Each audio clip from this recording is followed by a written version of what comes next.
Ladies and gentlemen, welcome to the show. It's Friday night, and I am your motherfucking host of NSD, Andrew Faubert, and we are here to have one crazy, massive celebration of shit to do and talk sports tonight. That's right. We got massive guests on here tonight. Biggest brains, youngest brains, technically, too. Some of these guys are like very, very young. Like tiny little babies and stuff like that. And then you got Sid way out there in Arizona and stuff like that. We're going to be talking to Alex, Sid, Kyle, all these guys tonight with the big brains on sports here at NSD. But the first thing I need everybody to do here, obviously, we got to pay some of the bills here. But we need everybody to know what the hell is going on here in the sports world. So I need you to do me a favor, ladies and gentlemen. It's very simple. Give me a like. Give me a share. Give me a follow at NSD, this show as well. Get up on YouTube. Hit that subscribe button. What you see in the comment section there is your way to enter into winning the Mike Allstat signed mini helmet, authenticated and in my hand, ready to be shipped to you at any point in time at the end of the year when we do our end of the year show. So remember to get in there. You like this show, you get a chance to win. Okay? You subscribe on YouTube, you get 5 entries into the draw. You share this show, you get another entry. It's that simple. I got a couple of people who literally do this religiously now every single week. I see it happen. It's like 1, 2, 3, 4, 5. Except they can't like resubscribe because that would just be a little redundant, a little ridiculous if you think about it.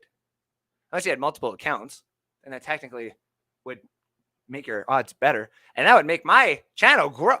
If you want to make double accounts to subscribe on YouTube, do that. I don't even care. But anyway, today, ladies and gentlemen, we got a lot to talk about. It's week 5 about to go down. We got our locks in for the week, 5 of them again.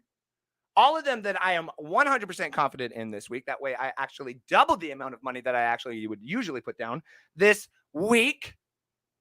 And we're going to be talking about that. We're going to be talking about some of these upcoming college players. Yes, there's a lot of them, actually. There's a few college players that are coming out into this draft that are going to be blessing some of our teams. And because I decided to bring a few gentlemen on tonight, that means we get to cover a few teams. Now, before we get started, like I was telling the gentleman in the back, let's talk about this elephant in the room that I want to talk about just like a little bit. I'm not like flutterbrain today because there's so much going on. NSD is finally proud to pronounce that we are going to be a sponsored show. We're going to be a sponsored show. You see this? Do you see this? I did it. I fucking did it. That's right. This show and we.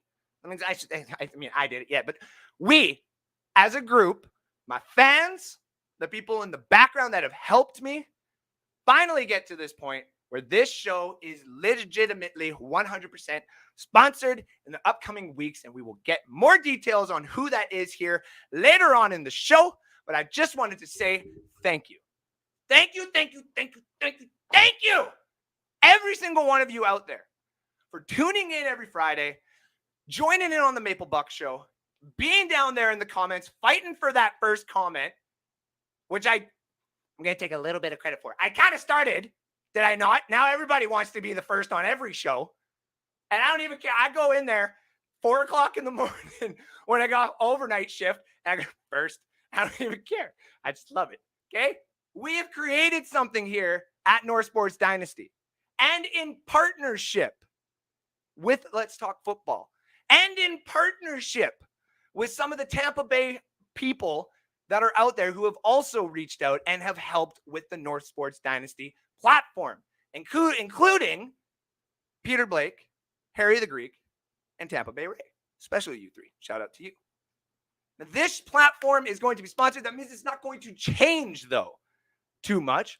We are going to be having a betting platform here. I am going to literally dive into making you money. And not only that, by making you money, and not only by being sponsored, that means that this platform is finally starting to generate a little bit. And that means every single person that is behind these curtains here is going to profit from it. That means including you, the fans. When at the end of the season, we can actually finally do crazy giveaways, because I am not going to be accepting anything from these sponsors. It goes go right back into the show, just like Mr. Beast has preached. And I'm going to take that preach because it's actually a pretty smart idea. So we're going to have free giveaways. We're going to have shirts. We are going to have one of the biggest end of the year shows you have ever seen. And then on top of that, because of how this show was built and why this show was built and the platform it was built on, we are going to have the most craziest in-depth draft show you have ever seen. Because in 2 years, this fucking platform is going to be at the draft. Whether I fly, I hate heights, or whether I drive, which is a better idea, or I get this big old RV and I take my sweet ass time to get there, we are going to be there. And we are going to cover it from the Lions getting their future quarterback to the Atlanta Falcons inevitably fucking up their draft again, and the Tampa Bay Buccaneers trading up for some stupid name we've never heard about. We're all going to be there to finally see it live. And I want to thank every single one of you who has made it happen here at NSD. So without further ado, let's first off give a big thank you to the Let's Talk Football community out there. I want to put their photo up. Let's Talk Football, Sean Spencer, Janae Strother, and all the peeps there doing their shows at Let's Talk Football. Much love to you guys, because we are going to be meeting them in 2 years. Less than 2 years, actually, if you really think about it. And on top of that, I would like to thank, where is it? The Over and Under with Harry the Greek, and every other platform that we got here that has started from this, over dramatic, this logo. Y'all remember that logo? Which inevitably evolved to this logo, which has now became this logo. And you know, one of the people that actually started it out here, it's going to be one of the first people that we introduced onto this show tonight. Ladies and gentlemen, one of the first ever hosts that we have ever had on this show, 49.9% owner of NSD. So he can say whatever the hell he wants. I get final say. But he's going to be doing something here pretty damn soon. Ladies and gentlemen, Alex Loosemore.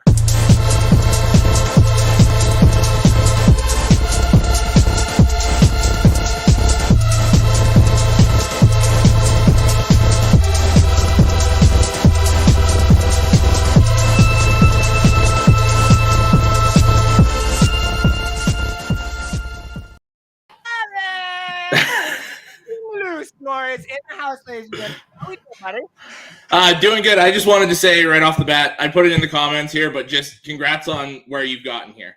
It's been a long road. You've busted your ass. You absolutely deserve it.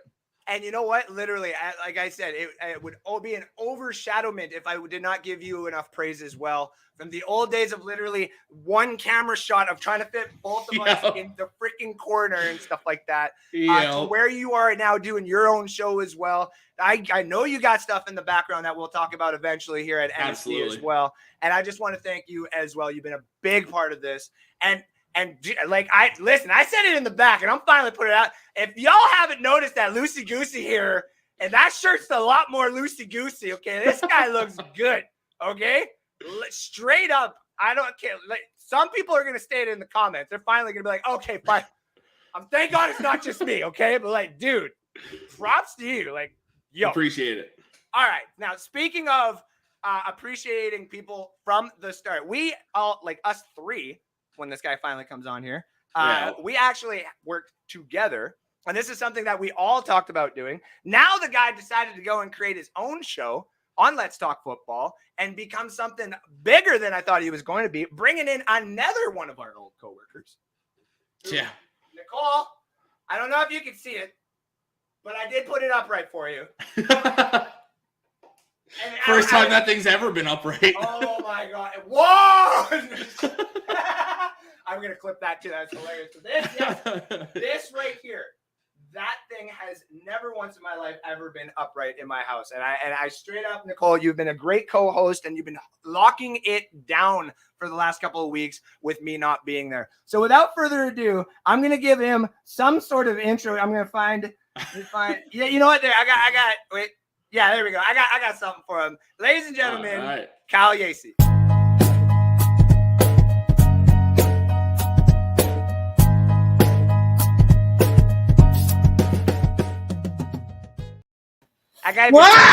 Oh shit! Keep your shirt on.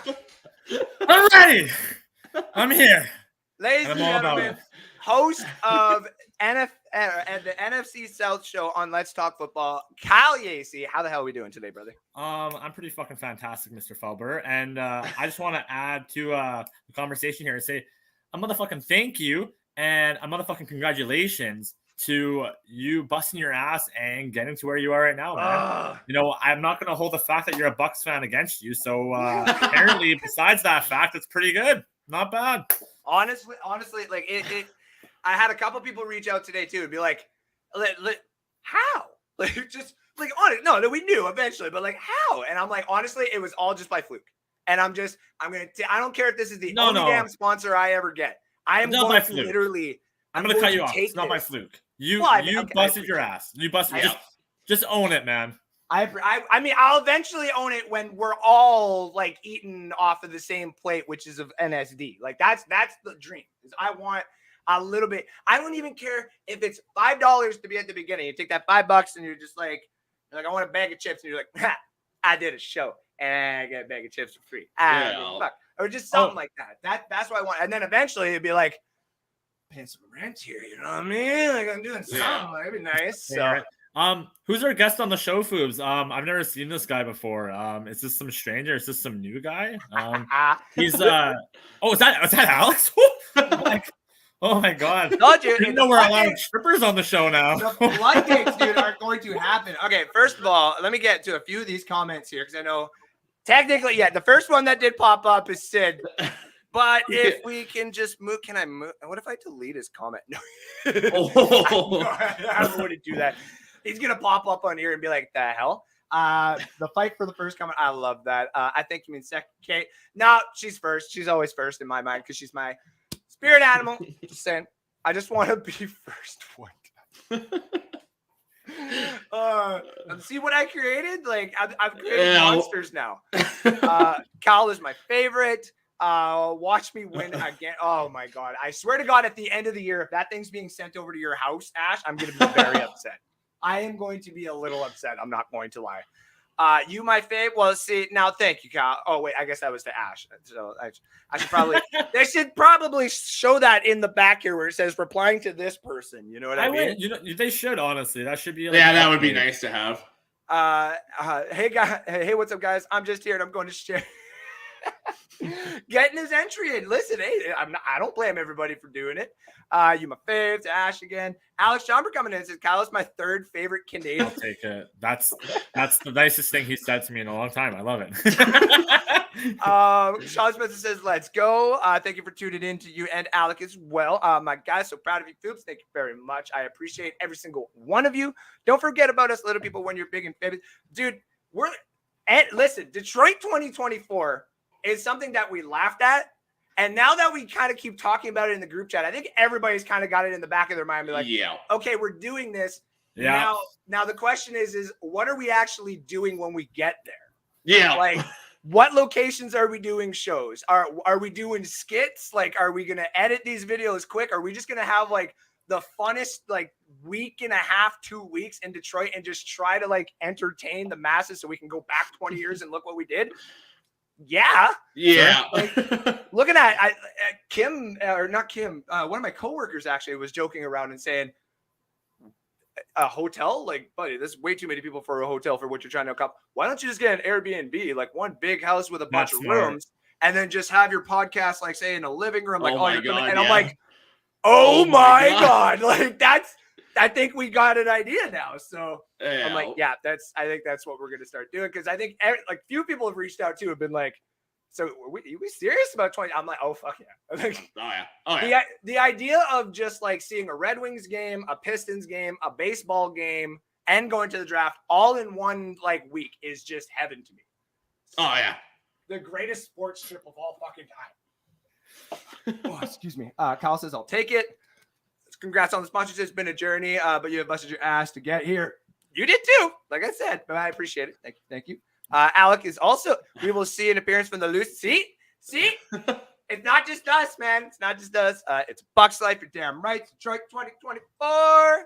What's good, Alec? Lucy, Goosey. Oh, that was Alex. Sorry. And then Slim God Alex Loosemore. Are y'all watching? I was today, Shelby. Yeah. Rough game. You know, like, not to drop my viewership right off the bat here, but not gonna lie, that was a fun game to watch up until about the 9th inning, and then I'm like, okay, we got this. Like, it's literally over. The dude is like throwing 101 mile per hour, 102 mile per hour, literally almost decapitates a dude. And then I say, it's like, no, as soon as Bryce Hunter got on base, I'm like, yeah, we're done. We're done. So, and then I didn't even get a chance to see the Blue Jays highlight today because I was sulking so much. So, Kyle. Alex is looking sleek. I ain't the only one.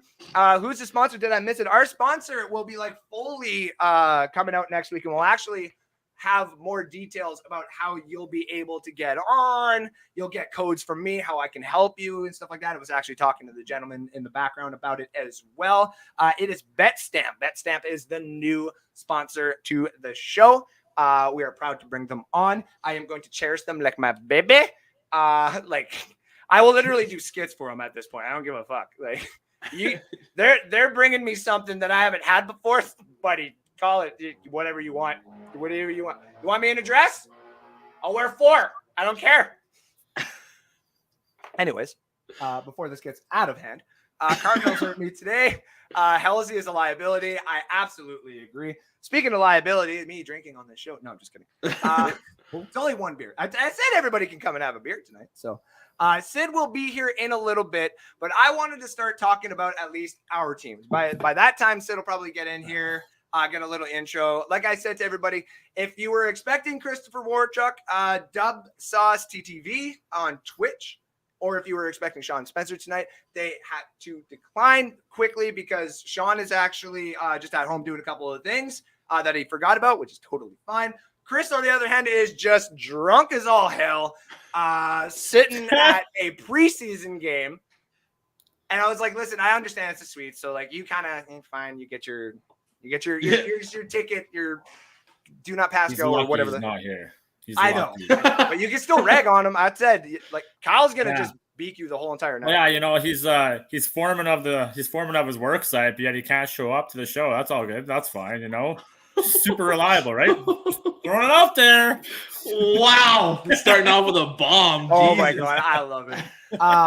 And then I see, what is this here? I've heard of Regal, but not Betstamp. Oh, Shelby, tune in next week, buddy, or message me and I will get you hooked up with what we got going at Betstamp, buddy. I got you covered. Cal Yacey for Prime Minister from Cody Wolfie. Thank you for tuning in tonight. I'm sipping a beer for you, brother. I got you tonight. Hey, cheers, my friend. Cheers. All right, let's talk about our teams here. I'm going to kind of go around the circle, I guess you would say here, the triangle, because there's only 3. Yeah. But we'll go to the Lions and then we'll go to the Falcons. We'll kind of talk about like what has already happened and what's obviously coming up here. And your Lions' defense, man, you in the offseason like had told us all about it in the group chats. And I didn't necessarily believe it. I'm like, hey, you got depth, I guess you would say. But I am starting to kind of understand what you're talking about. Yeah. So kind of talk us through this whole defensive process and what you were telling us in the group chat, what you should do in the draft here. So what I've been saying, well, for the last couple of weeks, ever since the season started and seeing how the offense is going, I've been saying all those picks next year, we should do a Carolina Panthers draft strategy. Just defense. Yeah. Because this defense is absolutely atrocious right now. We have the number 1 offense in the league right now, and then we historically have the worst defense in the first month of football ever. So the fact that we've scored 140 points, we have a negative point differential, kind of says it right there. Yeah. Hutchinson has been good, not great, but this is kind of what I expected from him. He had just one big game, and then he's just kind of solid the rest of the way. Mm-hmm. Oruwariye is absolutely regressed. He balled out last year. He's been awful this year. Yeah. Okudah, I've loved what I've seen from him. I absolutely love what I've seen from him. One saving grace for sure on that. It's like, for sure. For him to not allow Devontae Smith a single catch, to limit Terry McLaurin and Justin Jefferson both, I was just like, okay, yeah, like you're back. Malcolm Rodriguez has been awesome. What a star since the show there. Yeah. Well, and he was one of the people I was saying in like come draft time when we selected him in the 6th round. I thought the guy was a 3rd round talent. He's a little too small, and that's why he dropped. Mm-hmm. But he doesn't look too small when he's judo throwing Jason Kelsey. Like, yeah, and they gotta talk about that on this podcast for crying out loud. Oh yeah. The one thing, though, I guess you got to say, though, too, is that even though that the Detroit Lions have given up that many points, right?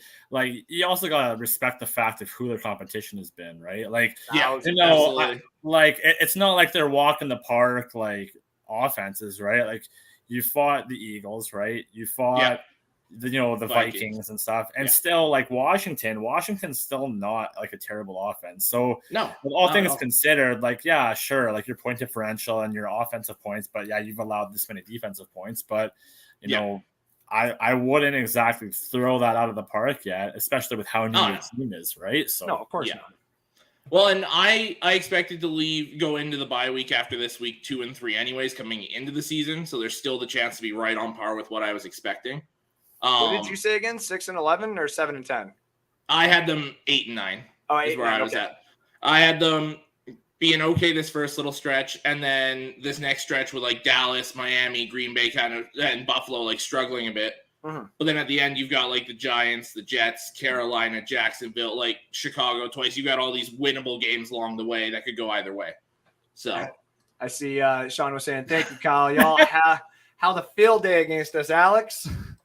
Yeah, I mean, like for the first half, and then you guys came back right at the end. So you guys had me worried for sure. But seems to be the what you would call kind of like you can kind of foresee it now. You know what I mean? With the Detroit Lions, either they're winning and the team that they're beating is going to come back in the second half, or Detroit's getting spanked and everybody knows some fucking way Dan Campbell is going to just make it work. So yeah, well, and it's like. It's nice to see the offense because we've been so hurt offensively and we're still able to do kind of whatever we wanted. With Jared Goff, too. Yeah. And Jared Goff is, like, if you look at numbers-wise, he's top 5 quarterback right now. So, like, for me, I'm very happy with Goff. I'm very happy with the entire offense. It's just this defense kind of needs to pick it up a bit. But like you said, we played some really good offenses. So, but don't. Now, sorry, go ahead, Kyle. I was gonna say, just don't get sold on Goff. Like just because it was one good season. Like here's like this is the thing though. Okay, is when you have that heavy of a quarterback draft coming up, like don't get lost in the sight. Don't think Goff is necessarily going to be your savior. Like I know you're saying defense, but I'm gonna be honest. You're gonna be stupid not to draft a quarterback. I'm just saying. Like I think it depends where we end up. He just comes out and says it too. Like fuck you, Alex. You need to draft a quarterback. All right. So here's the thing: if we end up in the top 10, I absolutely agree. Okay. If we end up in the top 10 and you can go after a Stroud, a Young, a Levis, maybe even a McKee from Stanford, then yes. After those 4, I would kind of hold back because in the second round, honestly, what I would do is I'd wait for the second or third round and go get someone like Sam Hartman. That's the guy I want. Yeah, okay. He's really big on Sam Hartman. Yeah. Now, speaking of, you said Pickett, and I was going to make it a great transition into the guy that we got sitting in the back here. The next person that is going to be coming on to the show tonight, the big Steelers fan, Kenny Pickett, Kenny Two Gloves, whatever you want to start calling him. Pick Six Pickett. Fan. What's that? Pick Six Pickett. Pick. Oh, he's just waiting now. He's just waiting now. Let me give him the proper intro he deserves. So here we go, ladies and gentlemen. Sid Swinton is going to be in the house.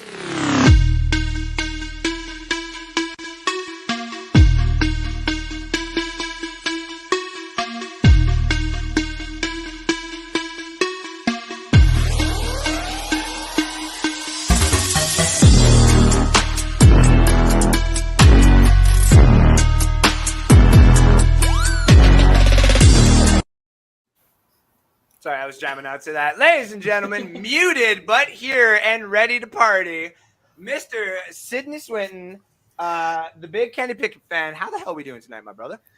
Doing great. First of all, congratulations to you. Oh, thank you. Thank you. Absolutely well-deserved. All props to you. Oh, buddy, thank you. Second of all, I think my man over here is just mad that my team can throw it more than 7 times a game. Where are you in the standings? Where's the ranks right now, Sid? Because I'm pretty sure you're below my Falcons, but that's fine. We're not talking about that right now. All right? That's all right. We'll see. Hey, Andrew, do you want to pull us to the back? Yeah, let's do this thing. Let them go at it for a little bit here. We might have to turn that into a segment. Like Falcon and Steeler fans are gonna start hating each other. Oh, no, I don't hate the Steelers. Actually. No, of course not. How's your day going today, Sid? Your picture today showed that it's pretty hot down there in Arizona still, eh? I mean, no, it's cooling off. It's only 90. What do you mean 90? What is it? Only 90. Alex, what is that again? Is that 29 or 28? Minus 32 Right divided by around 1.8. there, yeah. Okay. That's warm as shit, Sid. That's warm. I mean, like 2 weeks ago it was 110, so Yeah, okay, yeah, that was a little Fair. crazy. When we start finding out like it's like 40 degrees Celsius, I'm like, I don't even go out then. I stay in shade. I walk in shade. no, Like if there's no shade on the sidewalk, I'm fucking going nowhere. Like I just stay my white ass in the basement. That's what I do. My pasty ass in the basement. You just need some sunscreen. You'll be all right. No.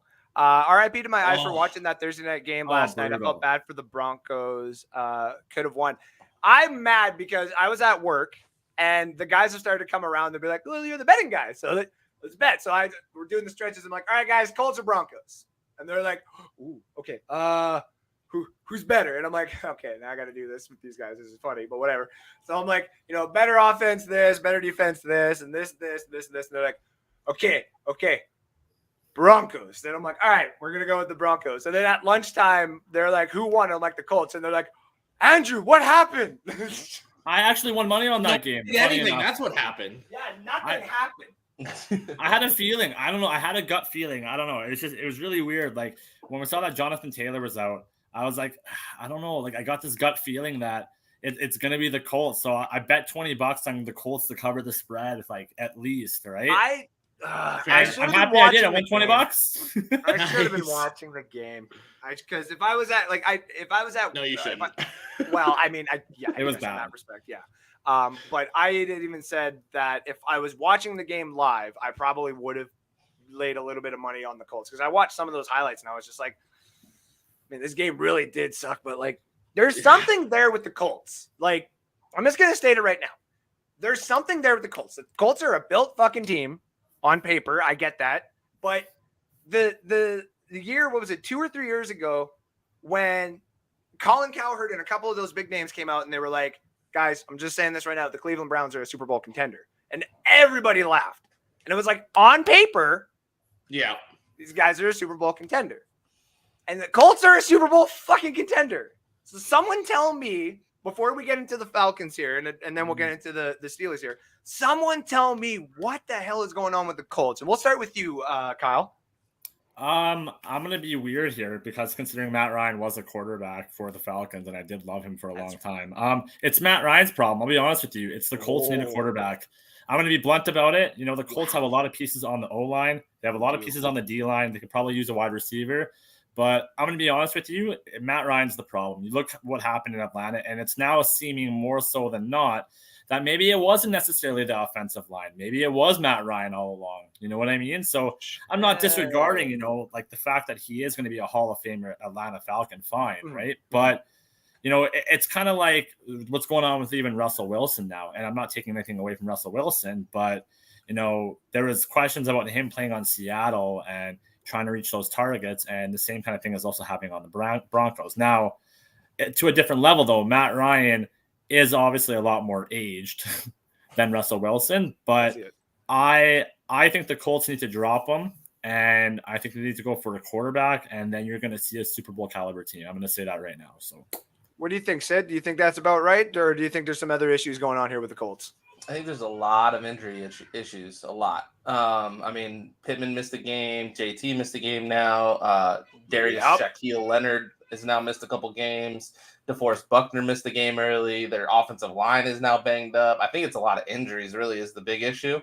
And that's the main issue for me. I think the fact that Matt Ryan's playing worse than Carson Wentz tells me it's not Matt Ryan, because I don't think Matt Ryan is worse than Carson Wentz. Okay. So, I mean, if you think Matt Ryan stepping in and is unless you think he's worse than Carson Wentz, which I guess some people can think that he's got 10 fumbles on the season through 5 games. Like, he's getting hit a lot. Like, yeah. And so I think a lot of it is, I think the offensive line was built up to be better than what they are last year because of how good Jonathan Taylor did. I don't think they're as good of a passing offensive line, and I think you're seeing that now, especially with, a couple injuries that they've already had, and they got a couple more yesterday that I think are going to hurt them long-term going forward. Yeah, so I guess the big combination of all that is probably why I guess the big demise is going on with the Colts. But I mean, like, even some of those other big names that have been playing, like Nelson and even, like, say, JT when he was playing, should have been enough. So, like, Alex, do you think, like, just those 2 reasons are alone the reasons is, like, the Colts are a mess right now? Or do you think there is something else? Like, is it, like, Frank Wright or, like, what else is there? I don't think it's Reich because he's been a pretty successful coach since he's been there. And I don't think I don't see any way he's lost that room because he doesn't seem like the kind of guy to say something that's going to break that room apart. No. I think it's definitely the injuries for sure. And let's compare some of these other quarterbacks that changed scenery the last few years. Uh-huh. Tom Brady, it took a good 2 months to get everything rolling very smoothly. That's right? true. Yeah. Matt Stafford was 6-7 weeks very smoothly. So I'm kind of waiting to see a little bit longer to see if these guys are the problem or if it's just getting used to the new scheme. Mm-hmm. And then with the injuries, you lost your center last night, Ryan Kelly. Nelson's been banged up. You're playing a rookie left tackle, which Matt Ryan essentially had 2 left tackles his entire career in Atlanta. Yeah. So it's guys you get comfortable with.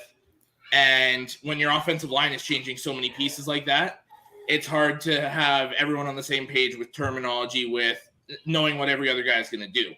So it's the injuries are causing assignment issues, and it's just causing a huge mess all over the place.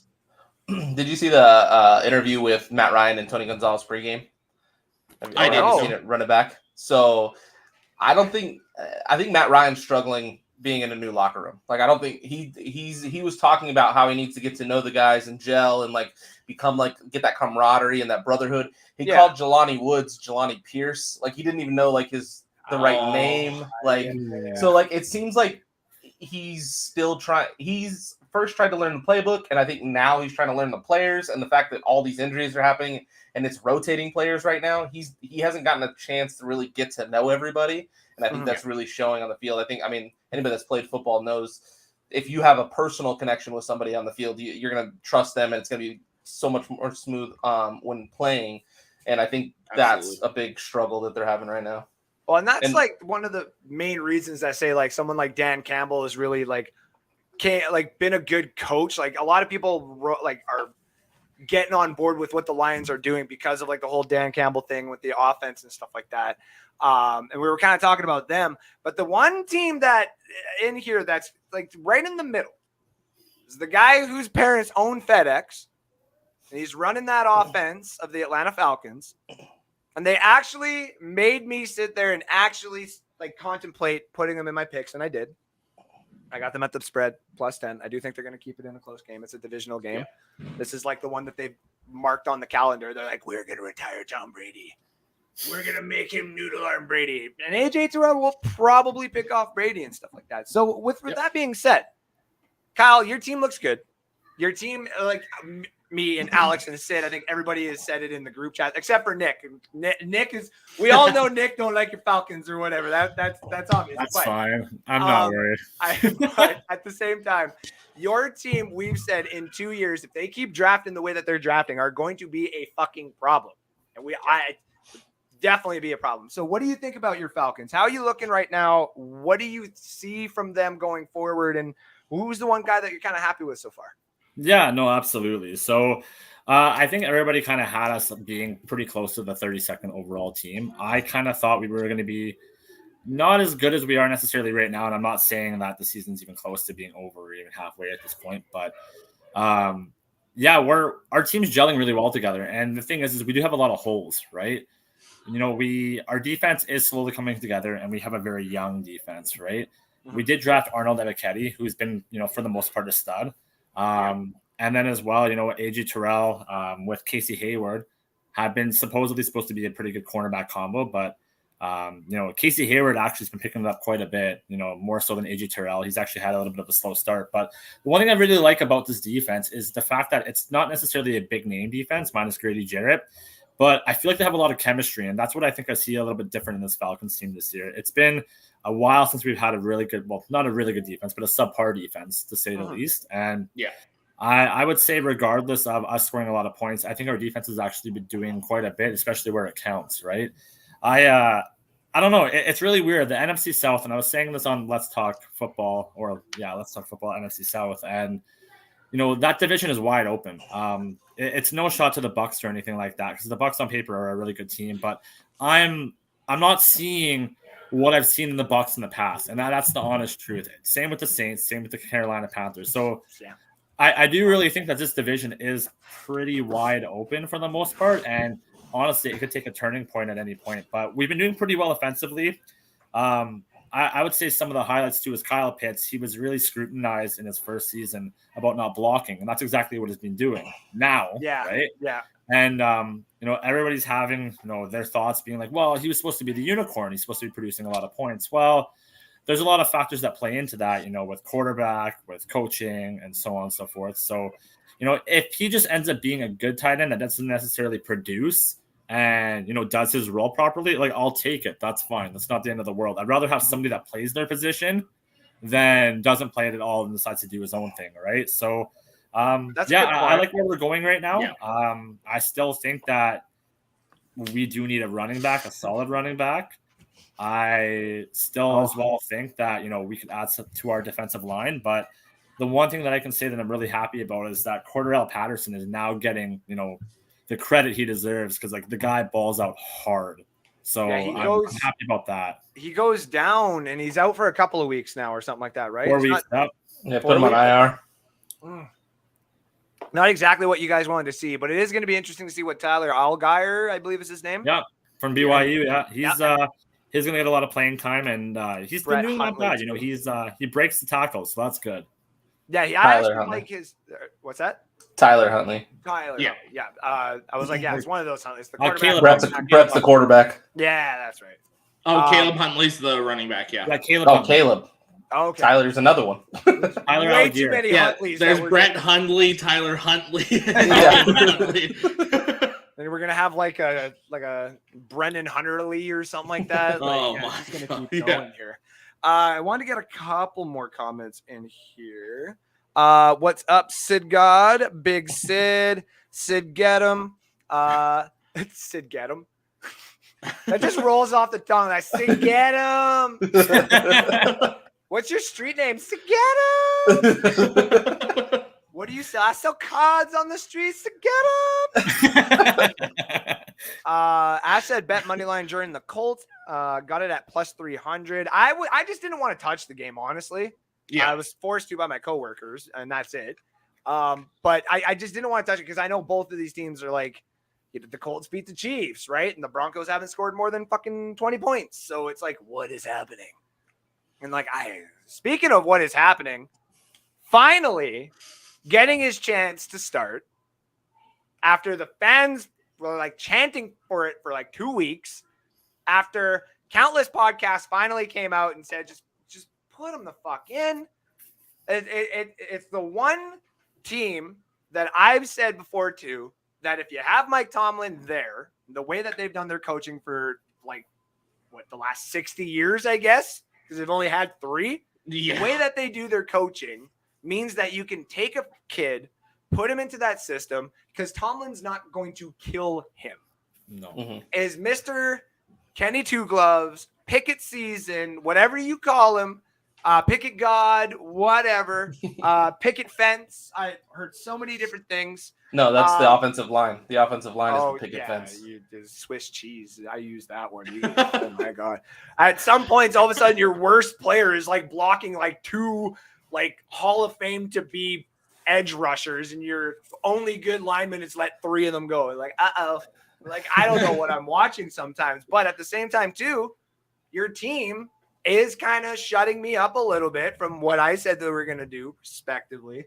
They're still on par to go exactly what I said they were going to be. But talk to us a little bit about your Steelers here. You guys have actually not done too bad despite some of the injuries that you've got going on here. And what do you think you're going to be at the end of the season here? I think Pickett's going to make a big change for us. I still think our offensive coordinator needs to go, and he's going to hurt us a little. They finally started throwing it over the middle of the field, which was spectacular because after the first 3 games, we had only done that 6 times, which is ridiculous if you ask me. But I mean, it's very evident in what's going to happen. Pickett came in, he played 1 half. In the first two and a half games, the offense scored 2 touchdowns. The only half Kenny's played, we scored 2 touchdowns. Like, okay, he had the 3 interceptions, and everybody's going to knock him for that. One of them was a Hail Mary. Both other ones hit our guys in the hands. I mean, there's a picture. Claypool, it hits him in the hands, and Freiermuth, it hits him in the hands. So I'll take that all day. If those are the picks he's going to get, okay, whatever. You're just having a lot of issues. Your offensive coordinator being, last name Canada, and Claypool being Canadian. You're just really starting to hate Canadians altogether, aren't you? I love Mapletron. I love Mapletron. But he's got to catch that. I love him. Except he's going to be our number 3 now, but it's fine. George Pickens is a dog. So he's a beast. He's so good. He's so. And Freiermuth, I told you guys during the offseason, every time we did a mock draft, what did I say, Alex? Every time we argued tight ends, I told you Freiermuth's going to be him. Listen, you want to talk about like mock drafts? This guy, when we were working together here, we actually did the same mock draft that Pat Freiermuth went and when he was drafted, and he was the one that was telling me, he's just like, this guy's going to get drafted somewhere between the 1st round and like the middle of the 2nd round. I don't know where the fuck he's going to get drafted, but he's going to be going somewhere and he's going to be doing good, and Cole Kmet's going to go somewhere and do good. But I mean, it's Chicago. We understand what's going on in Chicago. There's certain situations where it's like, yeah, okay, we understand. Yeah. But like Freiermuth, I was like Najee and Freiermuth, I think it was the same draft, right? Yeah. So the Steelers, we got Najee first, Freiermuth second, and the Steelers said if Najee wasn't there first, we were taking Freiermuth with our first. Like we were shocked Freiermuth fell to us in the 2nd. So I mean, that's how high of a grade we had on him. And I mean, Alex knows if he was saying that. But I mean, we have the weapons. Like Pickens is a dog. Deontay is a good receiver. Claypool's a good receiver. At the end of the day, I mean, Najee's a beast. Freiermuth. And our offensive line is actually playing better than people have expected them to play. I mean, Way better. Way better. So TJ Watt out is absolutely destroying our defense. I mean, if anybody still thinks Myles Garrett's a difference maker more than TJ, just look at the Steelers' last 8 games without TJ. We're 0-8. And look at them with TJ. So, like, he is absolutely a difference maker. Minka's been banged up. Everybody, I mean, our entire secondary was on the injury report this week. So our defense is banged up, but still super talented. So, I mean, the fact that we have all the talent and we have Tomlin as our coach, I think the big piece was Mitch at quarterback. And I defended Mitch all offseason, and I really wanted Mitch. So, yeah, you did. Yeah, 100%. And after the first 4 games, though, you could see that he's not the answer. He stares down receivers. He doesn't go through progressions. Like, he doesn't know how to read a pocket or like move in the pocket, and all those things I think Kenny's going to be really good at and excel at. So I think there's going to be a difference. I mean, we have the toughest schedule in the NFL. I mean, that's just actually a fact. So it's going to be tough. Yeah. But Ben's very first start was against the number 1 pass defense in the league. Pickett's very first start is going to be against the number 1 pass defense in the league. I know you guys are young and don't remember when Ben started as a rookie quarterback. He won 17 games in a row and lost in the AFC Championship as a rookie. So no pressure, Kenny, but I'm fucking 3 months younger than you, dude. That's it. That's it. I mean, I was 6 when it happened, but I know about it. I was going to say, with you guys, though, what do you think you're going to be at the end of the season, like through it all?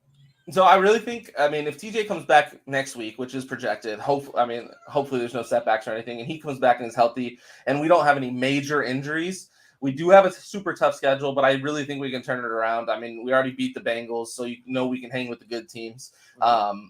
And even the games we lost recently were all within a score, so it's not like we're getting blown out or anything like that. And I think Kenny really is going to be a difference maker. He's just better than Mitch, just flat out. So, and if that's all we need is just just somebody competent really to get us up and down the field. Our defense is really good, so just avoid 3 and out, and we're going to be in every single game. I don't think we'll get blown out of any games, and so that's really what I think it's going to come down to: coaching and good defense, and that's what we have. So I expect us to be around 500, maybe a game or 2 above. We've already dug ourselves a hole. We're 1-3, but we were 1-3 last year. Finished 9-7-1, so we tied. That's right, yeah. And because that was that. That was that weird end to the season shit there. Yeah. But yeah, I mean, we went on a run last year, starting 1-3, so I don't see any reason we can't do it again. Better offensive line. Kenny's more mobile than Ben was. Year older, got George Pickens. I really can see it happening. It's just a matter of watching it unfold now. Let's see. The new big 3, says Sean Spencer, is Pickett, Najee, and Pickens. Now, a lot of people, and Freiermuth too. Yeah, because I was going to say, my opinion, take Pickett out of there, put Freiermuth in there. If you're a free agent quarterback, that's enticing. You know what I mean? Like if I was screaming it last year when everybody was saying Aaron Rodgers might go. I was saying we were our quarterback away. I literally, that's what I was basically going to get into. It's like when Aaron Rodgers inevitably, because I still hold true to it, he's like, everybody else has got a home now. So like, might as well go shop a little bit and see who wants me. Like Green Bay will probably let him be traded type thing. And I was the one, me and Alex were working together. And we were like, hey, if this whole like Pittsburgh thing is real, it seemed like the most likely option too, honestly. And that would have been dumb. Like, honestly, that would have been Brady going to Tampa. I thought was going to make it a great improvement, but I did not expect us to win the Super Bowl. I was hopeful, like any other Buccaneer fan. I'm like, fuck yeah, we got the GOAT. Let's try this, right? I did not expect that. You put Aaron Rodgers on what the Steelers roster was last year and just literally just draft like an offensive line. Like, we're going to go first. You know what I mean? Or I guess at that point, you probably would lose your first and second round. But still, 3rd round pick, go get a guard. 4th round pick, backup left tackle. 5th round, depth that offensive line. 6th round pick, we'll trade back. So we get 2 7th round picks and go for more guards. So that's what we're going to do. And I mean, even the improvements we made were free agents. We didn't draft, or we signed Mason Cole at center and James Daniel at guard, and they've made the improvements they need to. Okorafor is like the 4th overall left tackle in the league right now, rated PFF wise, which is insane because I mean they're just playing much better than expected, and that's why I wanted Mitch so bad in the offseason, because I'm like, we need a quarterback that can just come in and just handle it, like just an Alex Smith type is what I kept saying. I just need just somebody to come and run the offense, and he just hasn't even been able to do that, unfortunately. Kind of shocking too, actually. Mitch Trubisky. That's who it has to be. It has to be Mitch Trubisky. That's the guy you guys got to call. He'd be the one. He's going to run that offense for you. Hey, at least we only paid him 7 and not 235 like Russ. Man, okay. Let's talk about this quick, because it was the big thing that everybody was talking about was this Colts and this Broncos game. Again, I'm at work. I'm just hearing nothing but like in the group chats here, everybody's like, so like, anybody want to start a brand new show? Like, I'm so bored. Like, what is going on with the Broncos? Like, $235 million down the drain. Walmart invested in there with having like a rollback sale on quarterbacks here, apparently. Or all of a sudden you just, realize that you're shopping at Walmart and it's not the intended purchase you were looking for, aka Russell Wilson isn't exactly the quarterback you thought he was, and Nathaniel Hackett isn't exactly the coach that you thought he was. Yeah. So a lot of bad things happening there in Denver. We've talked about Indianapolis, but honestly, fantasy football. And I'm gonna point everyone out for this too, including myself. The Javonte Williams guy. Traded last week. Yeah, exactly. If I'm not mistaken, let me point to this properly. Jerry Jeudy. Yeah, I used to have Jerry Jeudy. You were the Jerry Jeudy guy. Yeah. Cortland Sutton right there. Yeah. Albert, blah, blah, blah, blah, blah, blah, blah. Yeah. Albert, for sure. And we all are just like, what the fuck is happening to our fantasy football teams? Like in the big money league that I do, that I've been in for a couple of years now, I've literally just been like, somebody please take Albert up. Give me a 4th round pick at this point. Just get him off my fucking roster. I need roster like spots. And I'm having a headache with this because even in fantasy football wise, in Dynasty, we are all Dynasty guys, and we all know that we should then be buying Denver Broncos product. But I don't want to buy Denver Broncos. Not when all of them are locked in for years. Like if they're playing this bad. So let's talk about that, and we'll go literally in order here. Alex, like, talk about these contracts and talk about some of these Denver guys. Like, how bad really is this for them if this is going to be how they produce every single week? Well, if this is the norm for them, it's going to be awful. Because, I mean, we already said Russ, $235 million. They paid Garrett Bowles, the left tackle, who just broke his leg. He's done for the year. Javonte, gone for the year. Melvin Gordon fumbles like crazy. Yeah. You got Jeudy, who's a great returner, but seems to drop the ball like crazy. Yeah. You've got, like, Cortland Sutton, good when the ball gets to him. Like, Russell Wilson, there was a specific play yesterday where me and my brother were arguing. He was like, Russell Wilson's washed. And I was like, okay, well, like, and I pulled the Brady and all that. Like, it takes these quarterbacks time to get used to it.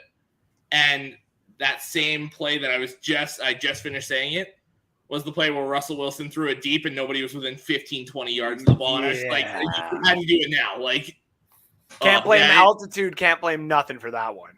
No. That was just ridiculous. Though I wanted to point out this. First of all, dang, you couldn't hear me in the back. No, we could. No, we could. We are just professionals, Ash, and we continue the show. Speaking of being professionals, continuing the show when things go awry, aka their earbuds, Mr. Chris is finally tuned in and said, sorry I couldn't make her, fellas. I'm dialed at the Oilers game right now. Awesome. Yeah, buddy, go you. I'm trying to get like a good big package of Oiler tickets for like a cheap game so we can all go and have some fun this year. I am sending the fiance and her mom to that Vegas Golden Knight and Oiler game though for sure on November 9th. Nice. I'm on the Columbus game. That would be an interesting one. I think I'm probably, but I think me and Alex and probably your sister and Evan and everybody else that would probably go see a Red Wings game are probably going to grab tickets. Oh, I'm already planning on that. Exactly. Yeah. So, Yeah. and then I've this gone the guy, last like 3 years. So this guy down here is trying to find Arizona Cardinals or Arizona Coyotes season tickets right now. Like, For sure. Yeah. they're probably dirt cheap right now. So. Exactly. Yeah. Tell us about the rookie cards you get. No, I'm just kidding. I'm not gonna do that. No, you listen. He's gonna just like he'll go in like to hiding and he'll be like, "All right, fuck this. All right, guys, let me go see. Let's do the Phoenix Coyotes." And you start watching all these different highlights and stuff, and you'll be like, "All right, this is how we rebuild the Phoenix Coyotes." Yeah. Connor Bedard. Seems to be That's one way to do it. It's the only reason that you're gonna rebuild that team. Him and Cooley, yeah. Yeah. So, It's okay. Going back to the Broncos there, Kyle. Tell me what the fuck. So yeah, I'm looking right now. I'm looking at their past games. So like they lost to Seattle 17-16. They beat the Texans 16-9. 11-10 against the 49ers. The Raiders game was a high scoring game, and then obviously the Colts and the Broncos 12-9. So I don't know. I'm just going off stats, but I was kind of thinking this anyways. I think they need help on either their wide receiving corp, or I think it's maybe an offensive coordinator problem personally. Like I'm thinking maybe potentially that, Jerry Jeudy might just not be panning out, because I do think that Russell Wilson does have an arm. Like he does, he can throw. And for the most part, I think he's pretty accurate actually. Right. So, you can't necessarily just hate on him going in this first season as much as I was doing it earlier. But in all realness, I think you got to look at that first, right? Like the way it's panning out is I don't think the Broncos are going to have like a super late pick.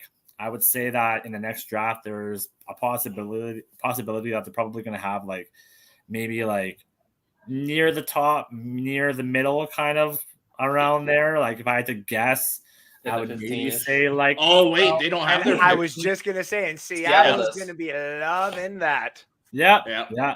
So I think that's what they got to do, because realistically, like you could go defense and you could, build up the trenches, obviously. But I think that you should go maybe wide receiver, especially when like a lot of teams got their wide receivers last year.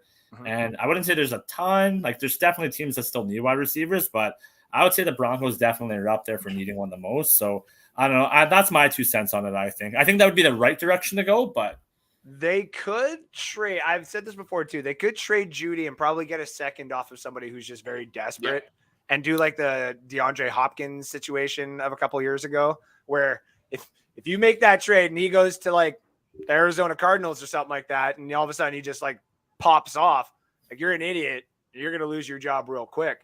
Or so Calvin Ridley's available. Houston, maybe. Oh, Calvin Ridley, yes. And what did you say there, Alex? I said do it right back, Jeudy to Houston.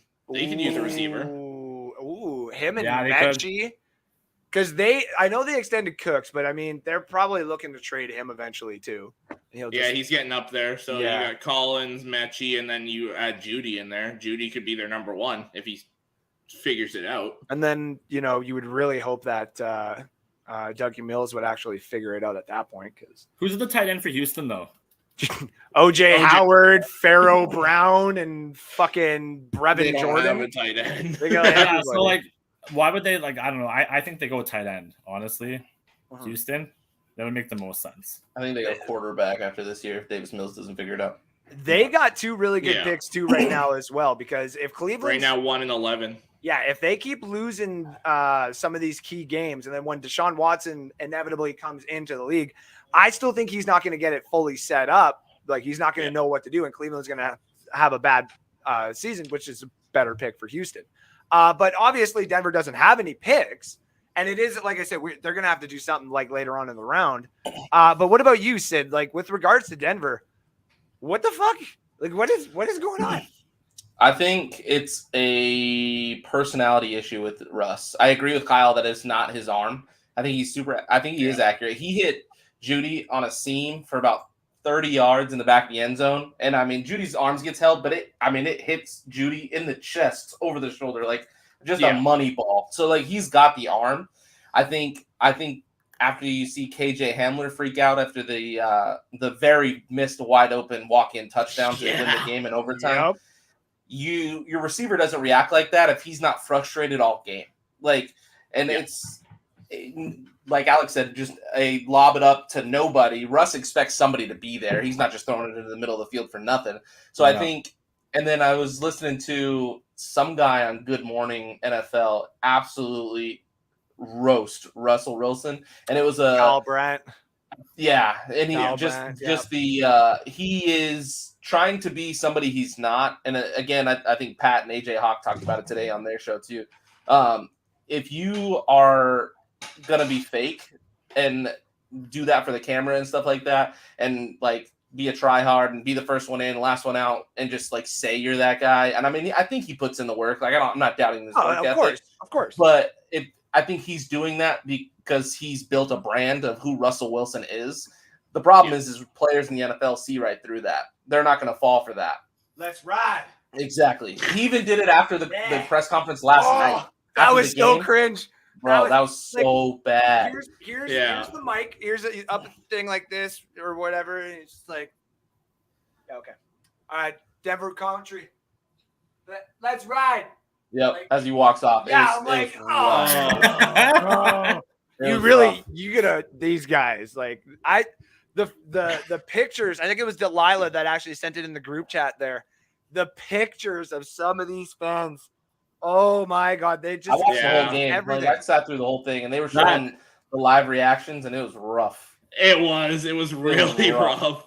That was like that touchdown that Patty Mahomes scored against Tampa Bay Buccaneers. I was like, honestly, that's just so disrespectful. Like, I get it, you're trying to show off and everything. Good for you, but I hope you get leveled now. You know, here's the thing, I kind of about that, and like I didn't, if anybody would like to hear me talk about the Tampa Bay Buccaneers, watch the Maple Buck Show on Sundays live here at NSD, 7 p.m. Eastern. Nice little plug. With regards to that, in a weird way, and every time I say this, people, like, I get messages being like, why do you hate the Tampa Bay Buccaneers? I'm like, no, just stop. Like the year where I said we were going to lose the first game of the season our first game against the New Orleans Saints when we had Tom Brady, everyone was like, no, we are not. That's going to be the one game that he's going to spank everybody. I'm like, no, the quite opposite really is what's going to happen. And it happened. And then everybody just didn't want to, like, Ginger said shit. But yeah, no, with Patty Mahomes. I see a couple of the comments here, like the left's right and shit like that. I'm happy Patty Mahomes kind of did that because Tyreek Hill did this. We did it back, and it stings way worse when you do it in a Super Bowl. Yeah. So Patrick Mahomes, and just like the New Orleans Saints have done, just like everybody else is going to do, these guys had a little bit of fun. This is now in 15 years when holograms can be posted up from your wrist, and some kids can be like, check out the Patrick Mahomes highlight reel of when he played the Buccaneers like year 5. Like, look at that shit, man. And you tell me that he's not going to beat the Toronto Huskies in Super Bowl 77? Like, what's the matter with you, dude? Jesus. And somebody better do the math out there for me and find out if I fucking got that even close to what it should actually be. That's like 21 years from Yeah, 2077. That's in 55 years. No, sorry, Super Bowl 77. Super Bowl 77. Yeah, that's like 21 years from now. Oh my God. So hey, Tom Brady's doing it. So but go ahead. I was gonna say, but I guess with that too, like on this, not to get you going on the box. I don't want to poke. No, you're good. Poke the bear. I don't. But Kyle Trask obviously isn't the answer. Like that's an obvious thing. But the thing is what do you do in the next draft? Because either one, you go quarterback, which is obvious, but your O-line is suffering, which is kind of more in need. So yeah. So what you doing? Okay, so if we're talking about like what I've kind of I got a bunch of different players here, and I've been doing like the early mock stuff already, just kind of seeing what would be available and stuff like that. I know that this defense is one of the best and could still be the best for like many years. Like it's built like Pittsburgh, and I'm saying this because Sid's here, and I want to obviously make him feel at home here at NSD and be like, oh, I like when they talk nice about Pitt. Go ahead, Andrew. Tell me what. No, Pittsburgh is a good defensive team where they've actually spent money on the proper personnel. Tampa Bay has done the same thing when they've bought, say, Shaq Barrett, and we are going to give Devin White the contract that he fucking deserves. Levante David taking the pay cuts, though, because that's the type of guy, and he's already gotten his contracts, is we got guys at almost every position. Now it's almost like we should start getting guys to replace some of these guys who are going to inevitably leave. That's why we've had Cameron Hall and we've got Joe Tryon. I've been looking at BJ Ojulari, if he were to be available in the second round of us trading up for, and he's just the one where I'm going to say it right now. If it means giving up a third and maybe a third of the next year, I don't care. If we can get somebody on the other side for when Shaq Barrett is definitely gone, or we have to cut him because he's going to get $27.5 million owed to him. Ouch. Yeah. Then I'm all for it, because we, the Tampa Bay Buccaneers, have done a great job at drafting offensive linemen in the second round and the third round. Same with the corners. For some odd reason, if I could just draft from the second round, I'd be okay with it, because we seem to be doing really okay in there. So I would go that route. If for some odd reason Jaren Hall were to be available to us, that me and Alex have talked about it. He's the one guy that I'm really high on. I like his tape, because he's a less athletic, and I mean like for mobility wise, version of Patrick Mahomes. Okay. But he's a more polished version of Justin Fields. And we all remember what Justin Fields was when he was coming out of college. Yeah. That's what I see in Jaren Hall. And right now, out of the quarterbacks that I have in order, like it's still CJ, it's still like Bryce is up there, Will Levis, like those are your main three. But when some of these other guys, like the draft with Deshaun Watson and Patrick Mahomes there, once some of these other guys start falling, you're going to randomly see like the Saints or Philadelphia or some of these other guys start trading up. And you're going to see a quarterback be taken. You're going to be like, whoa, what? Why? Yep. And then all of a sudden when, say Sam Hartman takes the New Orleans Saints to the Super Bowl and he's got 59 touchdowns and 5,900 yards, everyone's like, what the hell? You know what I mean? We're all going to start understanding why. So that's the route that I would go with. I see a couple of comments. Oh, go ahead.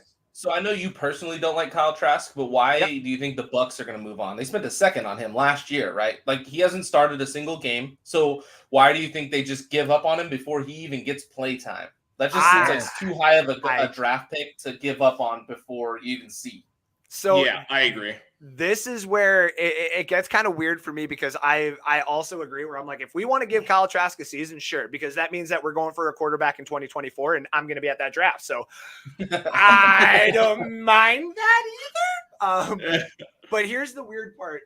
In that draft where Kyle Trask was drafted, there was a quarterback that literally was drafted right before him. And there was a quarterback that was literally drafted right before him or right after him. Does anybody know the two quarterbacks that were drafted there? Was it Davis Mills was one of them? Davis Mills was before. Kellen Mond. Kellen Mond was the guy after. That's why I'm like, is he literally going to be the exact middle of what these two quarterbacks are? Wait, was Trask a second or a third? He was the last pick in the second round. Yeah. And I thought Mills was a third round pick. So Mills was the one right after. Mond was the one right before. Minnesota traded up to get Mond. My apologies. Okay, that's where it was. Yeah, I always get that mixed up. But yeah, that's where I'm stuck on, where I'm like, I just don't know what he's going to do. I liked what I saw out of him in the preseason, and I still have tooted the horn where I'm like, you want to talk about development? Ain't no better development than Mike Evans and Chris Godwin and Russell fucking Gage as your three wide receivers. Like, it doesn't really get any better than that, technically. It also doesn't get better than your center being Ryan fucking Jensen when he's healthy. So there's also that. I don't think the Bucs are going to do it, because I think the Bucs are too good of a roster now to throw in Kyle Trask for a year and hope, because in that year that they would possibly give up, they would probably rather go and spend money or draft capital on, say, I'm just trying to look around the league, on like an actual Daniel Jones or I'm trying to think of another like first round rookie in the last 5 years here, that maybe even Tua. Like if Miami decided to go away from Tua, those are probably someone that I think that the Buccaneers would actually take first before they would go with Kyle Trask. And that's just from the things that I've heard from the Tampa Bay media. It just does not seem like he would be a good starter. He just seems like he'd be the perfect backup to come in for 4 games if you needed him to. So you think they turned into the Colts then, just trying to find that veteran to plug and play? Yeah, where I do think that the Buccaneers would literally trade almost every ass and in every seat for Lamar Jackson if they could, or for the possibility of Aaron Rodgers. So that's where I think the Buccaneers are at right now. Speaking of where we're at right now, a couple quick comments. I just want to say real quick, I love this group.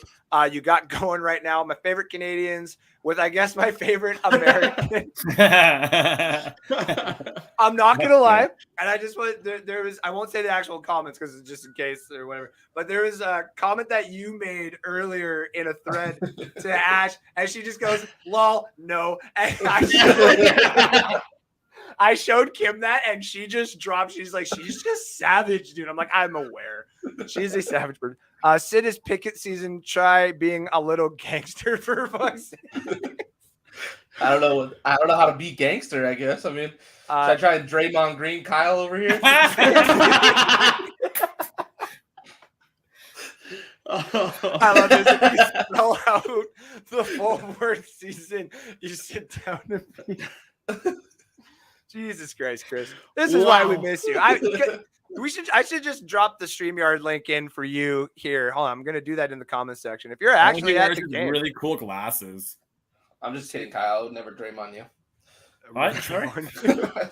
Have a good night, fellas. He says, "Hey, buddy, have yourself a good night too. Have a couple for us as well." Absolutely. Speaking of which, we are going to get to a quick couple commercials here. Not to pay the bills or anything like that, but obviously wanted to give a couple of shout outs to the Let's Talk Football community, a couple of other things that we got going on here. And we'll be back in about 2 to 3 minutes with some more content here live at NSD.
Ladies and gentlemen, welcome back to North Sports Dynasty. I am your host, Andrew Fulbert. We are live and brought to you by Betstamp here, ladies and gentlemen, on the platform of North Sports Dynasty. We are joined today with Alex Loosemore, Kyle Yacey, and Sydney Swinton, who is muted again, just to let you know, just in case you didn't know. I didn't know if you didn't know or whatever. Anyway, if you like what you hear, if you like what you see, if you like the content that we have going on in here, ladies and gentlemen, what we got going on here is big. I'm now flustered because obviously we just lost Sid, but he'll be right back. We got big things going on here. Give us a like, give us a share, give us a follow, subscribe to us on the YouTubies. Remember that if you like this show, you get an entry into the draw. If you share the show, you get an entry into the draw. If you follow North Sports Dynasty, and if you like North Sports Dynasty, you also get an entry each into every single one of those. There he is. And, of course, at the end of the year, if you subscribe, you get 5 entries. We'll be giving away the Mike Allstat mini helmet. And, of course, like I said, and I do mean it, everything that this show makes in any type of, profit goes back to the show. That means we are going to have some more things to give away at the end of the season, including some awesome swag. I got shirts underway. And that means we're going to be able to give away shirts.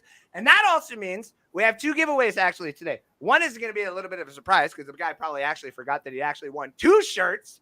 So Mr. Loosemore here has actually got 2 shirts. One of them he has to give away. And in order to do that today, he is going to be finding one person in the comment section who does the hashtag in the next few minutes here, and I kid you not, hashtag NFL Edition, so that everybody knows where to find Alex Loosemore in the comment section in the next 5-10 minutes. That's hashtag NFL Edition.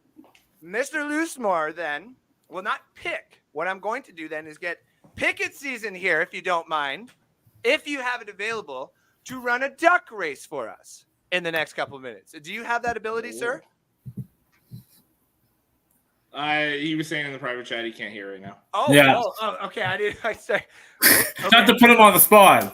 I did put him literally right on the spot there. I can't believe you just did that. I am so sorry. Oh my God. Okay. So if that be the case, what we are going to do is have everybody in the comment section who wants to win a shirt, obviously, hashtag NFL Edition, so that everybody knows where to find Alex Loosemore. And then making sure I'm gonna voluntold him for now. Ash already did it, so it's good. Okay, so there we go. So that's what's going to happen until he can figure it out, okay? And, okay, perfect. I see that, yeah, we can run it in the comment section. So hashtag NFL Edition. In the next couple minutes here, Alex will be able to, get a little bit of traffic going to his show from the NSD guys. And that's where you can also find Alex Loosemore every Thursday night, NFL Edition, live on, I believe, Bucks Report, and a few other platforms as well. Yeah. Of course, yeah. See, there we go. See, there it started popping up here. We're gonna have a shirt given away. Also, because I said it was the 10 like giveaway that had to happen last show, but I wasn't there last show. Sid, can you hear us now? Are you? Yeah, no, I can. Okay. Hi, Sid. You've been No, you're good, dude. You're good.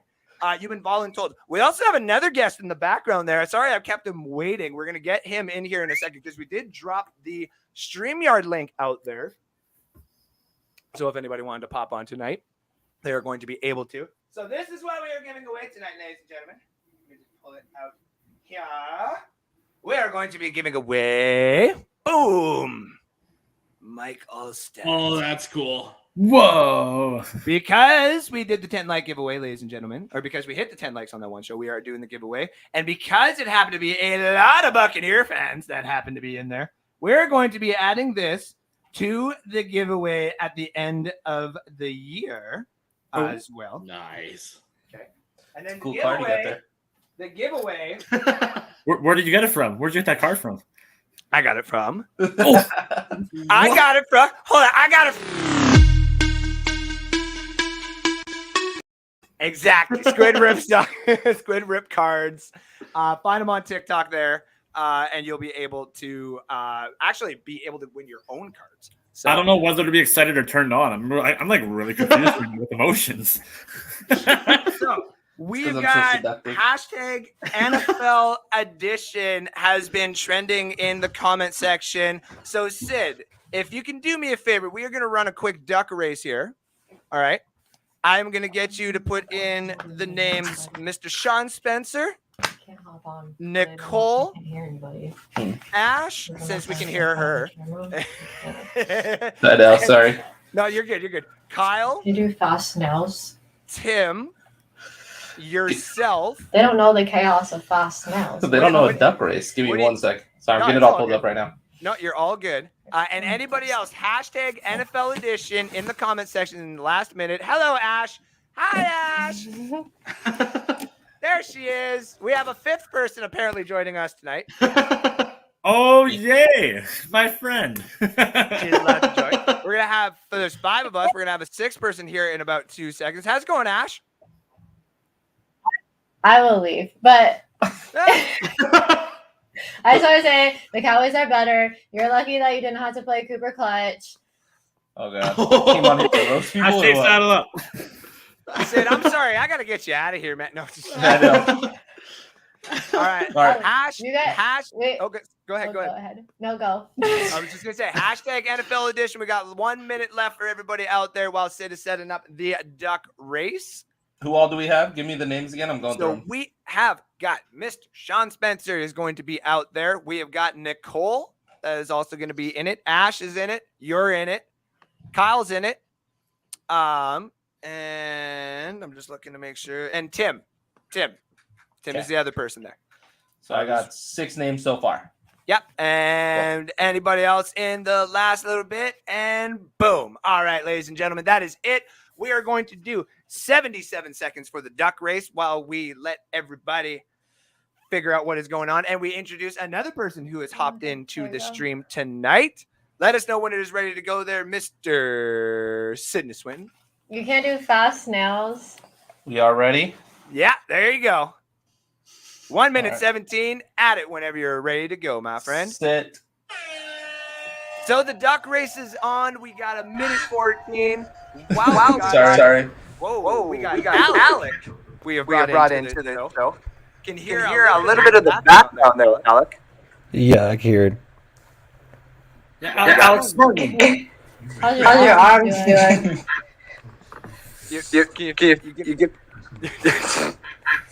Can you fix that audio, Alec? What is it wrong? Is it bad? We could just hear ourselves. We got a ton of feedback. Yeah. Is it better now? Is it good? Listen to me. No. Let's make it No, by we a can MacBook. Jesus. Yeah. No No worries. Look at me, I'm clown. I'm gonna pull them out and I'm just drop us in the private chat there when you think you're all ready to go there, buddy, and we'll bring you right back. on, my in. duck. I'm a literal We got clown. I ain't One gonna Come on, my duck. seconds. I'm gonna put it on solo Oh, look here. at Kyle. Come on, my Ladies- duck. Oh, look, Kyle's gonna Come on, win. my duck. No, he's not. Somebody's gonna steal it right at the Let's end. go, buddy. Someone's Ladies gonna and get the gentlemen, boosties. this is Just going to wait. be for No. an Oh, here comes Nicole. No. Oh, Oh, rigged. Oh, this is Oh, over. my who's God, winning Nicole's this? winning. Nicole. Oh, And look at just Nicole. like that, Nicole, you have officially won yourself a Jesus. free NSD t-shirt, whatever that's size you exciting. need. We will get that set up and to you when we actually have the full second. order. What did I get? Oh, sorry. Let me see here. Oh, I'll There's put the it back final I to think you. I literally got last. I did. Is this what it's like to be a Steelers fan? Oh my goodness. Oh. I'm getting last? That is hilarious. I don't think the Steelers Sean can ever is finish last in raging the in the division next try, chat. though. Ever in their lives. Ever. Ever in their lives. Not a single So, time. Nicole, Not you one have time. officially won something that'll eventually look like this. It'll either be a white shirt or I'm pretty sure gray. And when we get the full order in, it'll be all set up and ready for you, and we will send it to you, or we'll just give it to you. All right, let's bring him back in now. He said he should be all good. Is it good now? Alex Schomburg? Nope, Nope, still still hear you in the you. background. I'm gonna go get my headset real quick. Not a problem, buddy. Let us know in the private chat again when you're all Is this ready real life? to go. All right. No, it's not Hi, Ash. artificial life. Ash, yeah. So you're alive right now. Yep. I am. Just so you know. Is that We're real live life? here at NSD. What is this? Never since I've been alive have the Steelers finished last in their division. I looked it up and it's like a very long time ago. So to your point, Kyle. No, I don't know what it's like to be last. Here we Oh! I just want to point out, Sid, that you're gonna owe me $50, okay? We'll Because see. the Browns are gonna be We'll the see. Steelers. We'll see. All right. It's Spent picking the whole season, show. Oh, we could He have got an hour his and a half of wife. this. He got his He wife. has 15 playoff wins since. Oh my god, must He be fucking- nice. he Since messaged his 2000. wife. I think Cowboys have won. He messages his wife and is We like, don't I have need you any, to find me so- stats now. Find me stats right now, please. Calling him back up. Yeah, I'm I calling have it. 3 Honey? playoff appearances in my lifetime, so That's why he Ash got is off showing the up. microphone for a bit there. He ripped that thing out. He's like, Ash, I need help. The last time you Feeling guys flattered finished now. last in your Why? division was 1988. wow. None of us were born. No, That's what I'm saying. I don't know what it's like to be last. Fine. It's Sucks not to current. suck, Kyle. Okay. that's insanity. Yeah, that's insane. I think we finished last. Like, Dude, the fast snails is something We nobody's finished ready last for. dude, it's like if you've never felt what it feels like to be manic, just watch Fast Nails. You'll understand. This is hilarious. Is Cash controlling my duck? I got last, so obviously I wasn't Call doing a flag anything. on that. I finally beat Ash in something. There you go. I think we should have a re-race. That's funny. We will have the shirts available probably November, early December for NSD is what I am thinking. Are you taking couple- pre-orders? We are going to be taking pre-orders and stuff like that. I still kind of got a general list of who did want what in the group chat. If you wanted the same black one that I have and stuff like that, yours might cost just a little bit more, but we can talk about it. But I Cool. will definitely get it for you if you want. What, no sleeves? I'll give you another Buccaneer card. Oh. Oh. Listen, Oh. you understand. Look, I don't know if I showed you guys this yet. This is the one. This is what I was telling you, Alex, there, where I was like, when I told you the full trade there Yeah. of what I for the Ben Roethlisberger. That's Yeah. Oh, that's so cool. I love that. Is that Tomas Brady? It is. It And it's is. great. It's graded though. And not only that, Kyle, it's you my want to see a cool card? graded card. Yeah, I do. What is she pulling out now? Oh, I unplugged myself. Or you. You unplug yourself. I can hear My it. dad did this to me once. It didn't pan out that well, though. What did you say? My dad did this to me once. It didn't pan out too well. And this is the reason why anybody who would ever like to sponsor I NSD say has it- to understand we are never changing. Yeah. Thanks. Anyway, I have this card. What do we got You there? see that? You see that? Look who? Oh, nice. It's Oh, I love numbered- him. It's numbered out of 449. Love it. I Keep just on need keeping on. you, Sid and Ash, to find me a Pat McAfee card. That's all. No, Like, I need to find myself McAfee. a Pat McAfee. I'm gonna need to Yeah. find 3 because I'm keeping the first one. She wants the second one, and I think you got third. Yeah, I need. So bad. I think out of all rookie cards and stuff like that for football, the ones that I've really wanted the most has been like a Pat McAfee. I would love a He McAfee doesn't card. sign Yeah. stuff either, so it's really hard. I've seen a couple of his autos like out there and stuff like that, and I'm like, okay, yeah, that would be cool to get, but I'm definitely not paying these, Pat McAfee like stands Mhm. freaking prices. They're like $25,000 for his card. I'm like, fuck no. No. And Pat talks about all the time. He thinks it's ridiculous that people buy his signature for that much money. Now, weird transition, but speaking of signatures that are eventually going to be worth a lot of money, I, as a weird and good co-host, in the last little bit, in order to get this big, extravagant show going, messaged these 3 gents and the other 2 who were supposed to be on the show. And I said, and I quote, here's 3 players that we're going to talk about. I want you to tell me the 3 teams most likely that they're going to get drafted to. Ooh. And now these players that I brought up are 3 players that I, myself, have been wondering where the hell they're going to go. And not only that, are really up and coming risers here. In order, we're going to do Will Anderson, the edge rusher out of Alabama that everybody wants to covet and wants to have. You got Jordan Addison, the probable number 1 wide receiver out of this draft class, in my honest opinion, because of the way that he has been playing from USC. Caleb Williams is number 1 target. And my favorite player, Bijon Robinson, the running back out of Texas Longhorns. Those are the 3 players that I brought to everybody. We are going to start with Will Anderson and get a general idea of where he's going. We're going to bring one guy in, I don't too. know anything about college. Bye. Is it good now? Let's hear. No. Jesus Christ. You know what? Another time. Oh, not a problem. We appreciate you wanting to come on, Alec. We will talk to you next week, brother. All right, see y'all. Take it easy, buddy. This is All right. new. This whole So, flower's new. Let's This whole, talk about the college prospects. That's Since Ash doesn't want to be part of the college talk, we're going to go around the horn. We're going to get the 3 in the clockwise order here. We're going to start with Alex here. We're going to start with Will Anderson. What are the 3 teams that you think Will Anderson will more than likely get drafted? Okay, so I went and got the draft order as is right now. So for me, if they decide they like Dougie Mills, then Houston at 1 is a very easy spot. Yep. Philadelphia has New Orleans pick at 4. Their edge rushers are starting to get a bit older, so right there. And New England is still desperately looking for an edge rusher. Him opposite of Matthew Judon would be terrifying. Ooh. Imagine the Patriots have like the 11th or 12th overall pick, and they say fuck it and start trading. Well, right now they're sitting at 6. Wow. All 3 of these teams came before my Lions at 7 because I wanted to say the Lions, but he's not making it to 7. So Jesus. All right, what do you got, Kyle? Yeah, I got Will Anderson going to Carolina. I also got Detroit. Oh yeah. And then I have Indy. That's my Indy? top 3. wow. Indy would be if Indy keeps falling off the pedestal here and they start getting into that top 5, top 10 realm, then they start trying to trade up too or whatever. Oh my. I think Carolina's the most likely, though. I do.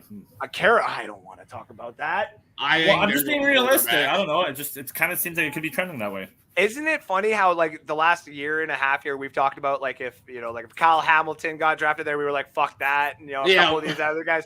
If Will Anderson went to Carolina, I'm all for him and Brian Burns. Oh, that'd be probably the scariest defense in the league at that point. They're a piece for scariest pass rush for sure. That starts getting very intimidating. Yeah. All right, Sid, what do you got for Will Anderson?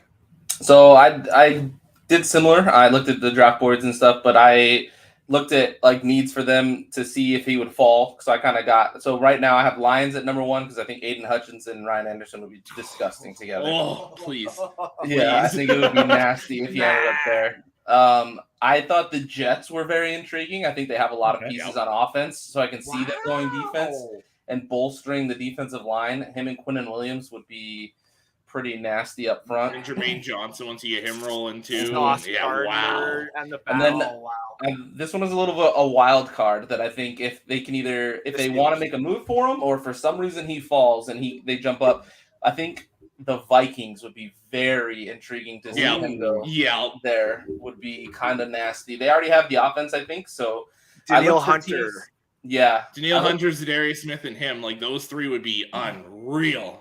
Yeah, they just lost Anthony Barr this season. So, I mean, and they signed Zadarius as a replacement, but they're older. So, I mean, you put that young stud in there with that mix. I just think the Vikings would be kind of scary. Please no.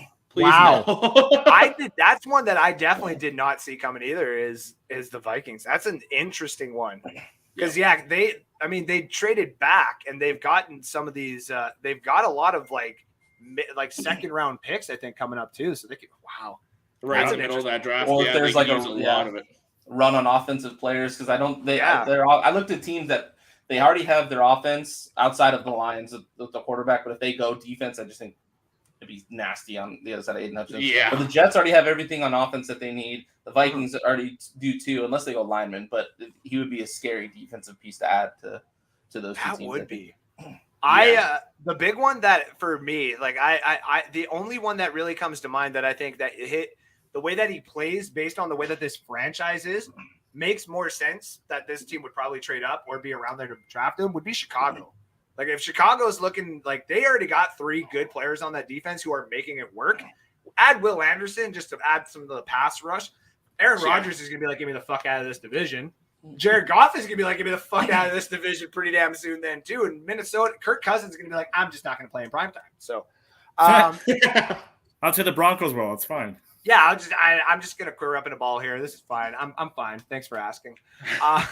So Jordan Addison, we're going to start with Sid, and then we'll go to Kyle and then to Alex there and stuff like that. So Jordan Addison, my favorite wide receiver right now coming out of college. I like that he's built like the perfect playmaker right now. He's not like overly huge, and he's not overly small, and he's not overly fast, but he's not going to start his stamina is definitely not going to start kicking him in the butt later on in the game. His stamina is up there, and he just seems like the appropriate type of wide receiver that you're going to want at the end of the game. So where do you think are the 3 top landing spots right now for Jordan Addison, Mr. Sidney Swinton? This is tough narrowing it down to 3 because I had like 5 that I really like. So narrowing it down to 3 is kind of tough. So I'll narrow it down because I literally have 5 written down. I'll take the Bears out because I think they need help everywhere else. I mean, they need a receiver, but I think they need help everywhere else first. Man, this is tough because I really want to go both these ways. So I think the Ravens are a very obvious spot for a receiver. So I have them on my list, trying to get him to help out Lamar, obviously. Mm-hmm. I would love to see Jordan Addison go to the Jacksonville Jaguars. I think that would be an insane addition. Wow. Just overload it too. Like it's not like they need that much realistically. So no, they don't. Yeah. Shit. Wow. I like that. I didn't know that one. Yeah, that's a good one too. And then the last one, I'll probably say the Patriots. So I had the Colts as my other team, but I think the Patriots need a receiver more than the Colts do. No matter who the quarterback is next year, whether it's Mac or Bailey or somebody else, because we can't really tell right now who the guy is going to be going forward. I don't think Mac's got it for sure going forward, but the Patriots definitely need some wide receiver help. And I think he would be a good fit there. That is a nice one because I have heard that they want to keep Devontae Parker as well for a little bit. He just kind of fits their role. So if you allowed him to be more like a Chris Godwin type, like spread it around the field, that would be really nice in New England too. Kyle, what do you got for the 3 spots? Yeah, you're gonna like this, Sid. I actually think he's gonna go to Pittsburgh most likely. And the reason why I say that is because I think he'd be a good pairing with Pickens. I think Claypool eventually is going to be traded or he'll be out of Pittsburgh. I agree. So I think if you put like Pickett with a combo of Pickens and Addison, I think it'd be solid. Hey, where'd Addison play last year? Exactly. Yeah, that's why I think too. So that also was another reason why I was thinking Pittsburgh, because it seems like the trend now that QBs like to keep their wide receivers, right? Which is smart because you have that chemistry, especially like when you're developing in a newer role too, right? So I kind of think that's where it might go. But if not, Denver needs the help. I think Denver would be my second choice, where they could go and get whether they trade Judy or not, they could have like a dual threat and somebody else for Russell Wilson to throw to. And then third, not even being biased, I think it could be Atlanta. I think Atlanta could go with another wide receiver. I don't think necessarily they should. I'm actually, I would be upset if they did go wide receiver first overall, considering everything. But, I could see maybe Arthur Smith doing something like that to maybe try and amplify more of the passing game and take away a little bit from the rushing game. But I personally think it's going to be somebody else first, but you never know. But those are my 3. You want to talk about like, hey, free agent quarterbacks. Yeah.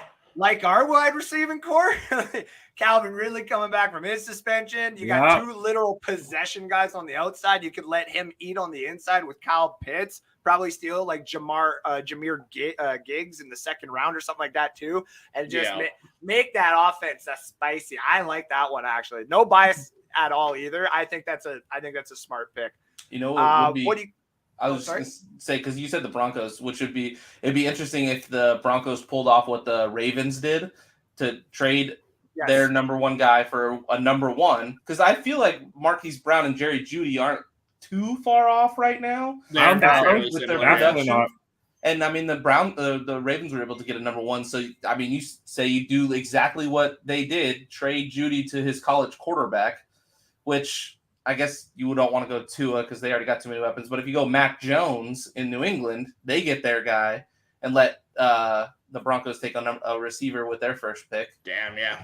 I like Then that one too. the Patriots get Judy, the Broncos get Addison, which would be kind of interesting. Because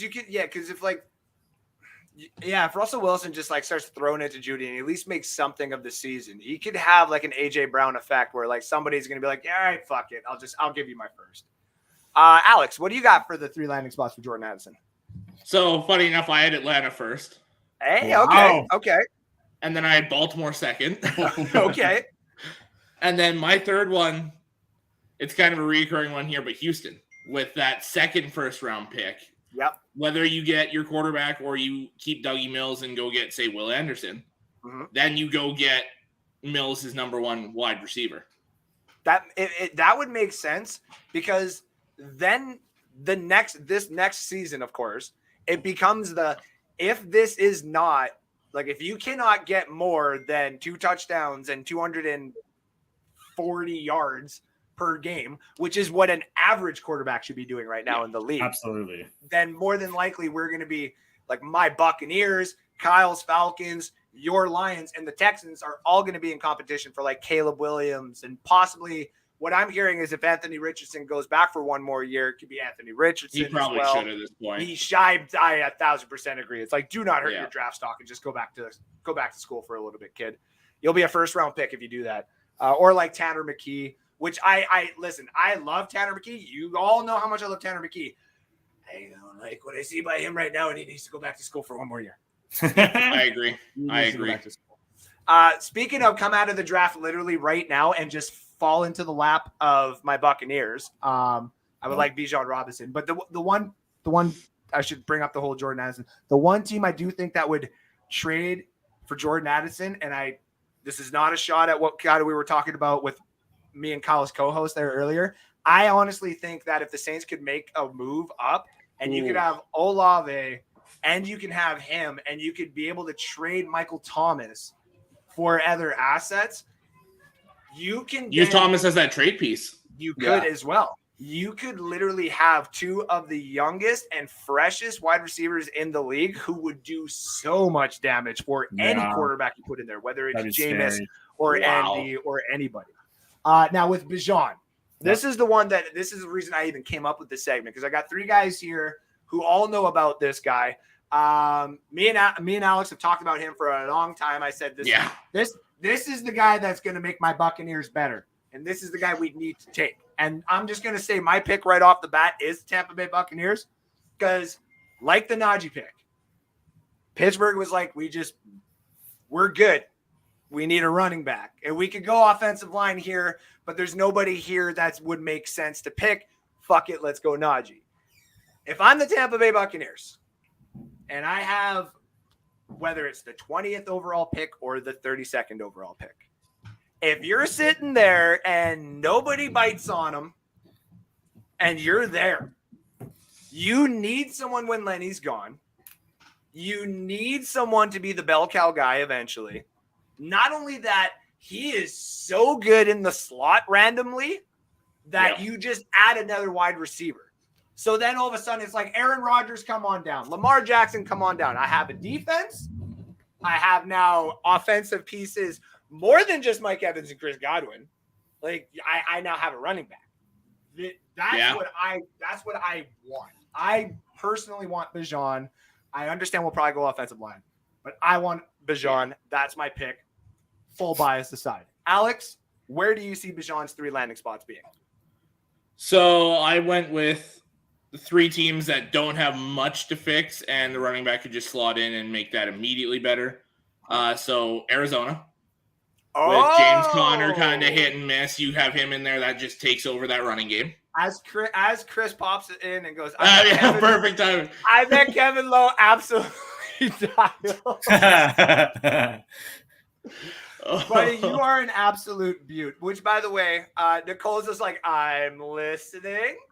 Yeah, listen, Olave and Jordan Addison together would be fun. I hate your Saints. You know that. But even I would be like, all right, I got to go watch this game because that's some fun wide receivers there. Yeah. Keep going there, Alex. Sorry about that. Okay. And then I'm going to the AFC East for my next 2. I got Miami, who literally does not need hardly anything. Fuck. And then, what's the one thing the Bills could use right now? Oh man, fuck A running that. back.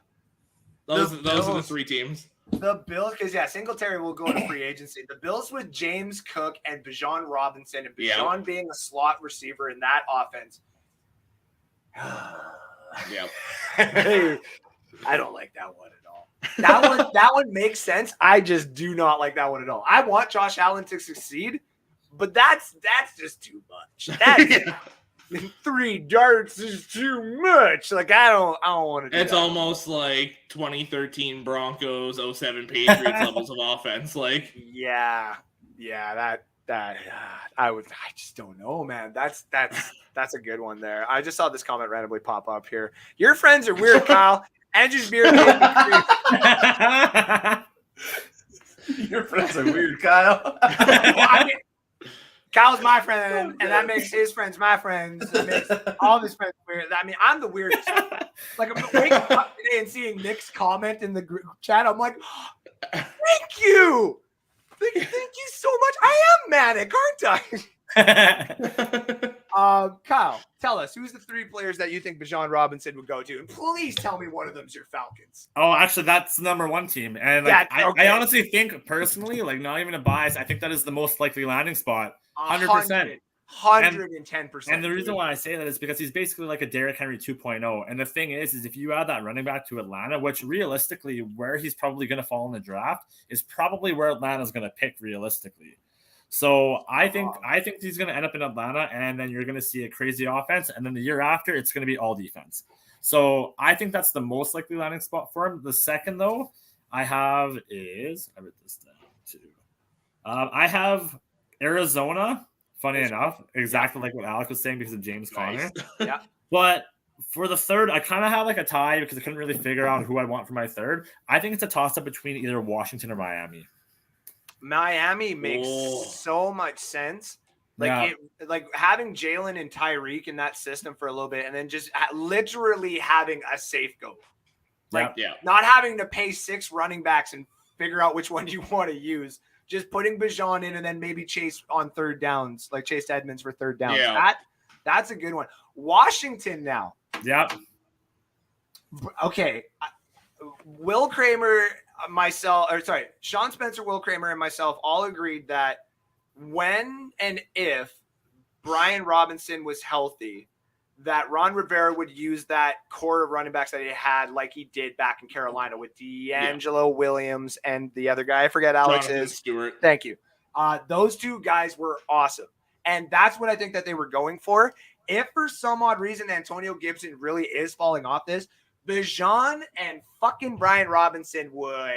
That's exactly why I think it is. I think they would keep Brian Robinson and then Bijon, right?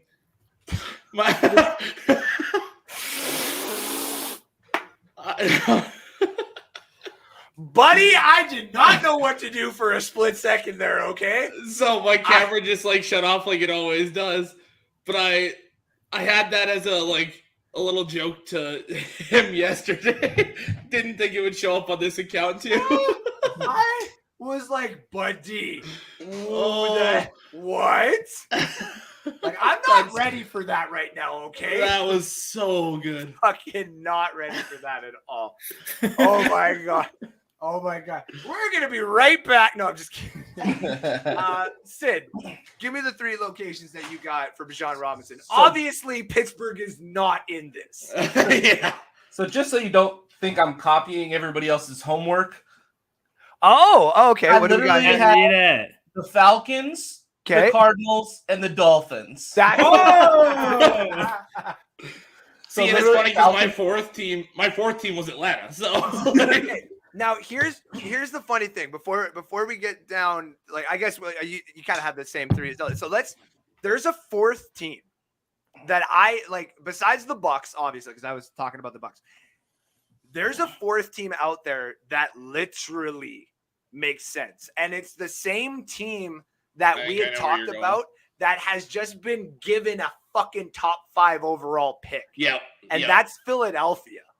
Philadelphia with Bijon fucking Robinson in that I thought backfield about that too. would be something.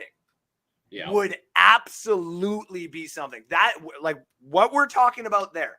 Miles Sanders, walk in free agency, have fun going to get paid somewhere else. No offense, you've been fun, but you ain't getting paid here. I see you already, Ash. Don't worry. Kenneth Gainwell now becomes your third down pass catching back, and the way that he was utilized in Memphis, where he can come in on those weird little wheel routes and stuff like that, where he shined. And Bijon on first down runs it for 4. On second down, runs it for 4. On third down, toss up to A.J. Brown and he beats Trevor Diggs for 25 yards. First down, Philadelphia. Don't say that. Do it again. And I hate to say it because like they would do it to Dallas. They would do it to Washington. And Washington has a fucking great defensive line. But Bijon and the way that he plays would just absolutely start putting some of these teams on notice, being like, oh, yeah. If you're given that good of an offensive line that Philadelphia has for passing and running, and you're literally given a more slimmer and flexible version of Leonard Fournette from LSU, I don't care if it's the second overall pick it ends up being. Utilize it and grab them, because now all of a sudden, if people weren't scared of you then, they're going to be scared of you now. You know what, though? With that being said, too, where was it that Calvin Ridley was most likely to end up? Philly Eagles. So who's to say that if they think that Philly's going to go with that pick, that, they just trade Calvin Ridley over to the Philly Eagles, where he can play with Jalen Hurts again, and we can take Bijan Robinson. Ridley and Smith and A.J. Brown. I'm just saying. God. No, dude, and then that's like, hold on. A.J. Brown's not from Alabama. So 2 out of those 3 guys would be from Alabama. Yeah. A.J. Brown went to Ole Miss. Yeah, so you allowed Devontae to be like a slot guy instead of and a burner too. Where he won the Heisman from? Yep. Wow. That would be nice. You know what I was just thinking, though? What about the Niners? Okay. For Bijan? Yeah, that's a good one. Because, they do have, like, they say, don't a have running a back. first-round pick, though. True. They'd have to trade in. Miami's got theirs. Yeah, but also at the same time, too, they do have, like, say they do have a running back committee, because they did have the 3rd-round pick, and they still got Elijah Mitchell, who was like a 7th-round pick, who they just love. But that being said, they don't necessarily have that 3rd option wide receiver. So they could put in, like, Elijah Mitchell and Bijan, kind of like what Green Bay's doing in that weird little, like, scat back, running back in the slot type thing. That makes sense too. I like that. Yeah. Another one that I was just kind of thinking about there too, excuse me, is this is gonna sound weird too, but like the Carolina Panthers. I was just thinking that. That's funny. And, like not necessarily trading Christian McCaffrey, but you now allow like Bijan and McCaffrey on the field at the same time. I don't know who the fuck's covering who. Like, if I'm the Buccaneers defense, I'm going to have to start bringing up a couple of those corners to do that. And DJ Moore is good enough to start burning some of these corners still. And Robbie's okay. I think Robbie's he's doing good this year just because Baker's like, oh, you're the guy on Twitter? All right. Yeah, you like me now, bitch? Yeah. I still think they really need a quarterback, though. They still really need a quarterback. I think Carolina's going to go quarterback at 2. Well, I think they had to. I think everybody kind of agrees with this. I think Carolina's in the perfect position right now that if they lose one more game, they don't necessarily have to fire Matt Rule, but all the owner has to do is kind of put that little wording through the grapevine that now we want to be the team that looks for the new head coach. So whether we're going to college or we want to try to attract like a Sean Taylor or something like that.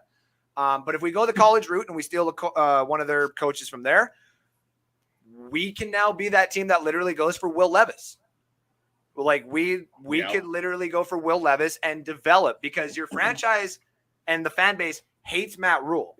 You can afford 3 years with, say, even like a Ken Dorsey. You know what I mean? Like they just say, fuck it, we're going to go steal Ken Dorsey because we like what Brian Dable's done for the Giants. Or they can go and steal the San Jose State head coach there. I love him. Yeah. Anyway, but you know what I mean? They can go that route. They can do something like that. And that becomes a very intriguing destination because you also have an owner who is willing to actually spend money on things. Like David Tepper has said before, he's just like, I am not a patient owner. I want my championship. And if that means trying to attract Lamar to Carolina, which I'm not for as an NFC South guy, I only Lamar's want not him. leaving the Ravens. Yeah, okay. My I question don't to think you so is, either. do you say that just as like a football guy, or do you actually have some hope in there that he leaves your division?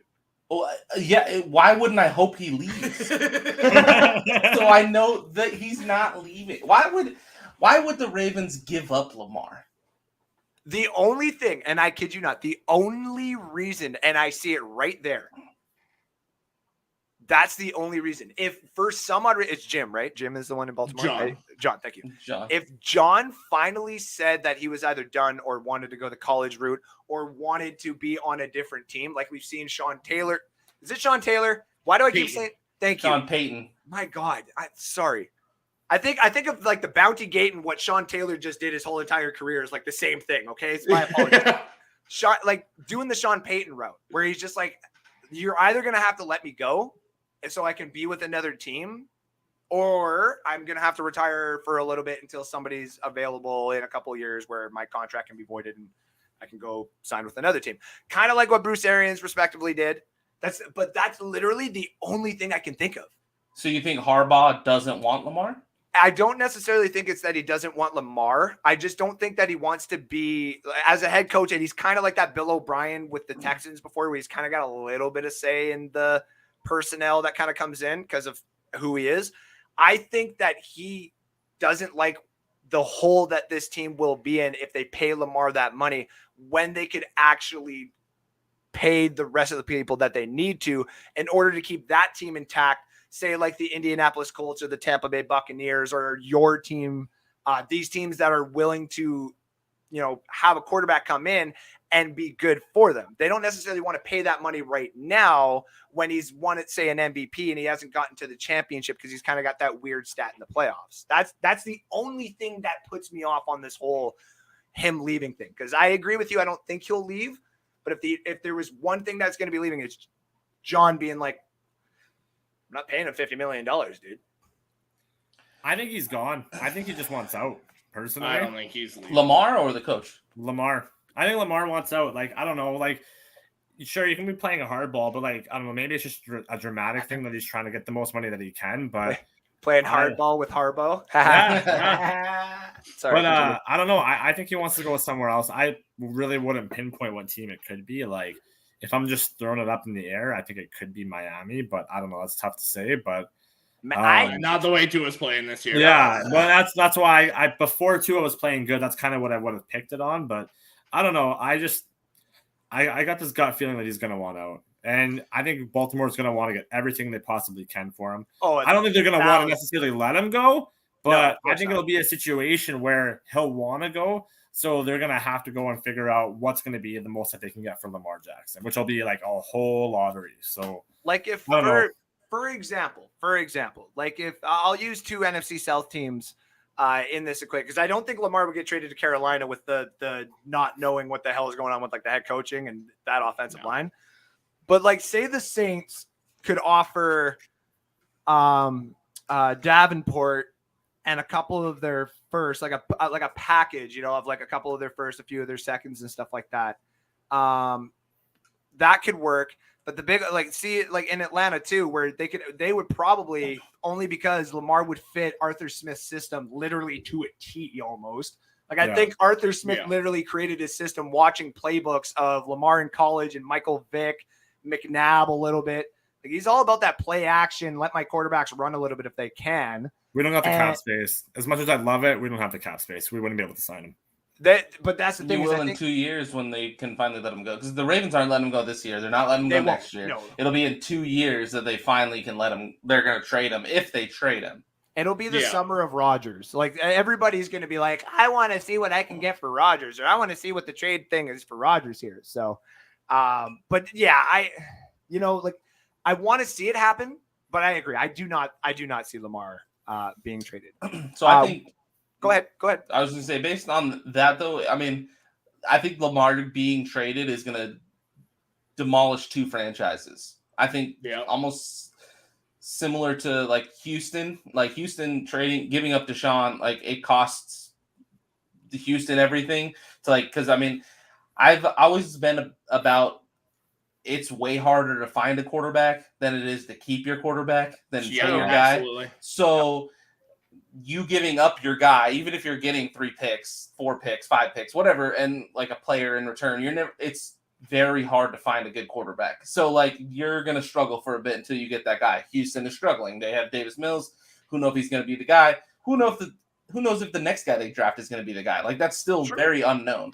And it's also crippling the Browns because now they don't have first round picks. Their cap space is limited. Second round picks. Right, exactly. And so it's going to demolish, I think, both the Ravens and whoever they trade them to. I mean, they might have a 1-year window where it's like, this is it, and we can try and do it.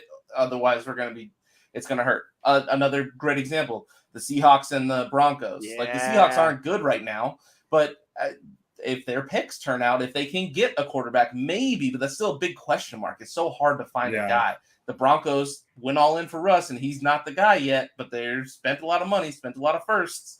He's just not him. So you guys watch. It'll be like next week or in like 2 weeks. Russ is going to come out with like 2 back-to-back 55-point games and be like, yeah, let's ride, motherfuckers, like right to the camera. We're all going to be like, uh-oh. Yeah, exactly. He fucking swore like that's like that's literally, he's gonna throw something. He's gonna like throws his ring to like literally like takes They're it too off damaged, right on the center of the field, puts it right on the fucking Broncos logo and goes, "Let's ride, motherfuckers!" And be like, "I Super Bowl MVP right fucking there." Yeah, Super Bowl fucking MVP right there. I made this argument with David Wright, who's my co-host on the Let's Talk Football Fantasy Show. He's a diehard Cowboys fan, right? And he did not want to pay Dak what he wanted to be paid. And I'm like, he's like, well, just trade him. We'll get picks and we'll draft the guy. I'm like, you don't understand. Like, you just think quarterbacks are just growing on trees out here. Like, that's not how it works. Like quarterback, yes, Will Levis, CJ Stroud, Bryce Young, these are supposed to be guys, right? Yep. Guaranteed, only one of them has a chance. Like Justin Fields. Most of them know who will else was fail. supposed to be a guy? Who? Josh Rosen was supposed to be a guy. Exactly. That's what I'm saying. Alex can contest to this. The one person that was not on that Josh Rosen train was me. I was like, this cocky little shit is going to get drafted and ruin a franchise. And look what happened. I mean, you go back to it. The Bills Mafia was pissed that they drafted Josh Allen over Josh Rosen. Yep. They're like, how did you take Josh Allen when Josh Rosen was still there? It's just putting all your eggs in the next rookie quarterback is such a bad play in my mind. Like, I would rather overpay for a guy that you don't think is worth the price tag, but can be the guy and he's proven it, versus putting all your eggs in a basket that's unknown. It's just, that's such a big gamble in the NFL. I think, and I kid you not, it was like a quick little glimpse. There's a video that the Buccaneers put out like when Vita Vea re-signed his contract, and they showed a bunch of tweets of people being mad, and I'm pretty sure mine was in there. I was not a fan of Vita Vea, though. I was like, cool, we got a Hawaiian. My fiance is going to be happy because it'll be like, hey babe, we drafted a Hawaiian. She'd be like, yay, I love Hawaii. But I was like, we don't fucking need a defensive tackle. Did you not see what happened with Gerard McCoy when we took him? I was like, no, we have so many other. Why? And then all of a sudden, now I'm just like, there's nothing anybody in Ash any has franchise. a good one too. What's that? Ash put a good example down there too. Oh yes. What do you want? Johnny Manziel. No. Before, with the Vita Vea thing, no franchise could offer me anything as a fan that I would trade Vita Vea for. I want Vita Vea for life in a Buccaneers jersey. That's it. That's all. The one, though, and Alex and Kyle both know this, I am the one that still to this day, when the Buccaneers were up at number 6 to draft Mike Evans, I was the one screaming at the TV, we can get Johnny fucking football. What are we doing? And then they were like, well, we're going to get Johnny Football's like number 1 target. I'm like, can I live my life having one quarterback drafted, please? And then they gave me Jameis Winston, and I was like, I hate all of you. I hate this franchise. I hate everything about it. So we're going to get to – sorry, go ahead. No, you're good. I was going to say they had to hold Jerry Jones back from like drafting Johnny Football. You know they drafted instead? The best player on their team right now. Zach Martin. Yeah. They took Zach Martin in that spot instead of Jenny Manziel. That's right.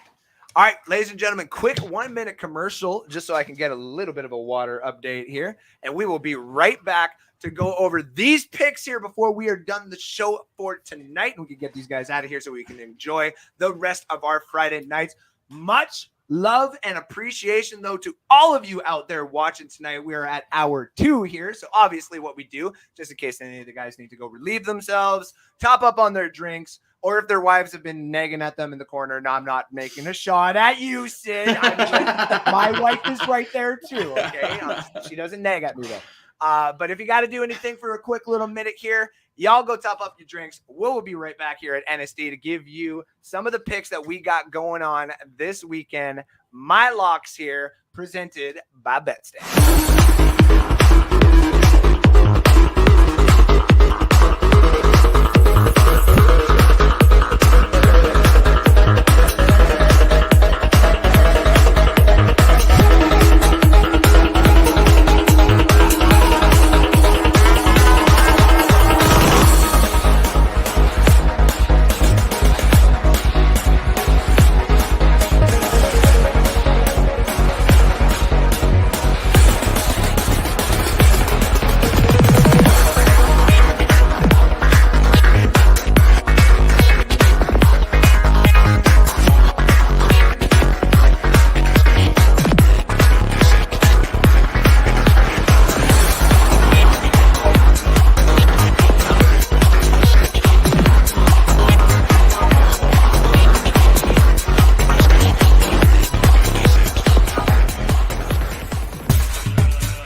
Ladies and gentlemen, welcome back to North Sports Dynasty. I am your host, Andrew Faubert. I am here today with all of my friends. Look at them. They're like, You're shit. my friend. Wait, what? What did he say? Andrew, we said you're not supposed to say that line. Sorry, everybody. We are here with Alex Loosemore, host of the NFL Edition, Kyle Yacey, host of the NFL South Edition. Alex is on Bucks Report. His is on Let's Talk Football. Mr. Sydney Swinton down there is literally on like 3 different shows for Let's Talk Football. One of them being the fantasy football show. And he has his own TikTok of Squid Rip Cards where he breaks boxes of cards so that you guys can all possibly hit on some of the big cards that are out there. Like he's had a couple of Trevor Lawrence's go through there. Just saying. There's some good cards that have gone through there, ladies and gentlemen. So good prices. And remember, ladies and gentlemen, every like, every share, every follow that goes on to the show helps build the platform that we currently got going on here that is sponsored by Betstamp. And we will have more info by our sponsors in the upcoming weeks. Definitely next week where you guys will be able to get my code and I will help you win some money, which we're going to be talking about here in a few minutes. Proudly presented to you on the Let's Talk Football channel as well. But remember, if this show gets up to 10 likes, every time a show gets up to 10 likes, we just add another thing to the giveaway at the end of the year. And tonight, we obviously got the Mike Allstott mini helmet signed and authenticated by Mr. Mike Allstott himself. Not the authenticated part, but signed by him. And of course, we got a Prism cracked Mike Allstott card that has now been added to it. We are going to be having more jerseys, more mini helmets, more everything added. And every single time these shows hit 10 likes or 10 reactions, whatever you would like to call it, we add to the giveaway, which is going to be one of the biggest events that NSD has put on in recent memory at the end of the year. So make sure to be watching this, liking the show, getting your friends updated, getting your friends into this, because the more that this grows, the better it is for you, the fans. Because when we go down to Detroit, if you do not think that we're obviously going on vacation to meet everybody, like we're probably just going to spend a day like just meeting each other and carrying each other back to wherever we're going. Yeah. You know, Watch that. yeah, and as you see, Chris is already meeting Kevin Lowe and stuff like that, and how he's dialed. He's actually just hallucinating. He hasn't met anybody. He's just trying to make friends. It's okay. He's in the corner of his little suite there. Just like... For everybody, you really should go take a minute to go and add Chris Warshuk to Facebook. He needs a friend, and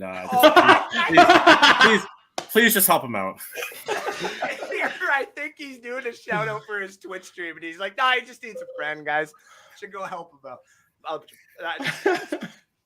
Anyways, let's get a couple of comments here. Manic people are the best people, Andrew. You're damn right.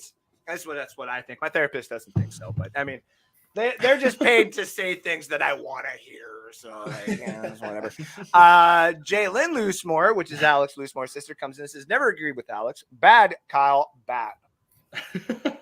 She's another one of our old coworkers, actually, as well. Who decided? I always make the joke. She was a lead with me, and then Evan came in, and she was just like, "Well, I'm no longer a lead. Bye." I'm with the guy over there, and I'm like, "Jalen, you can't do that." And she's like, "Well, I just did. Bye."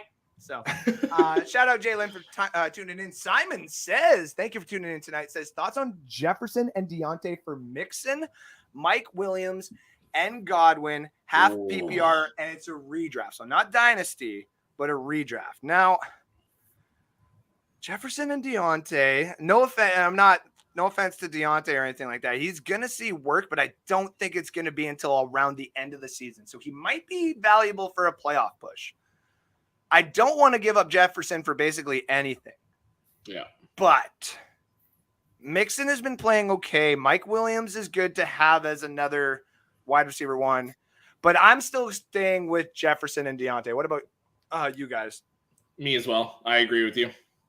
That's tough because I think it depends on the rest of his team. Because if you look at what I did recently in our league, I just completely rebuilt my next draft so that I'm going to be like a top heavy guy, right? So that is true.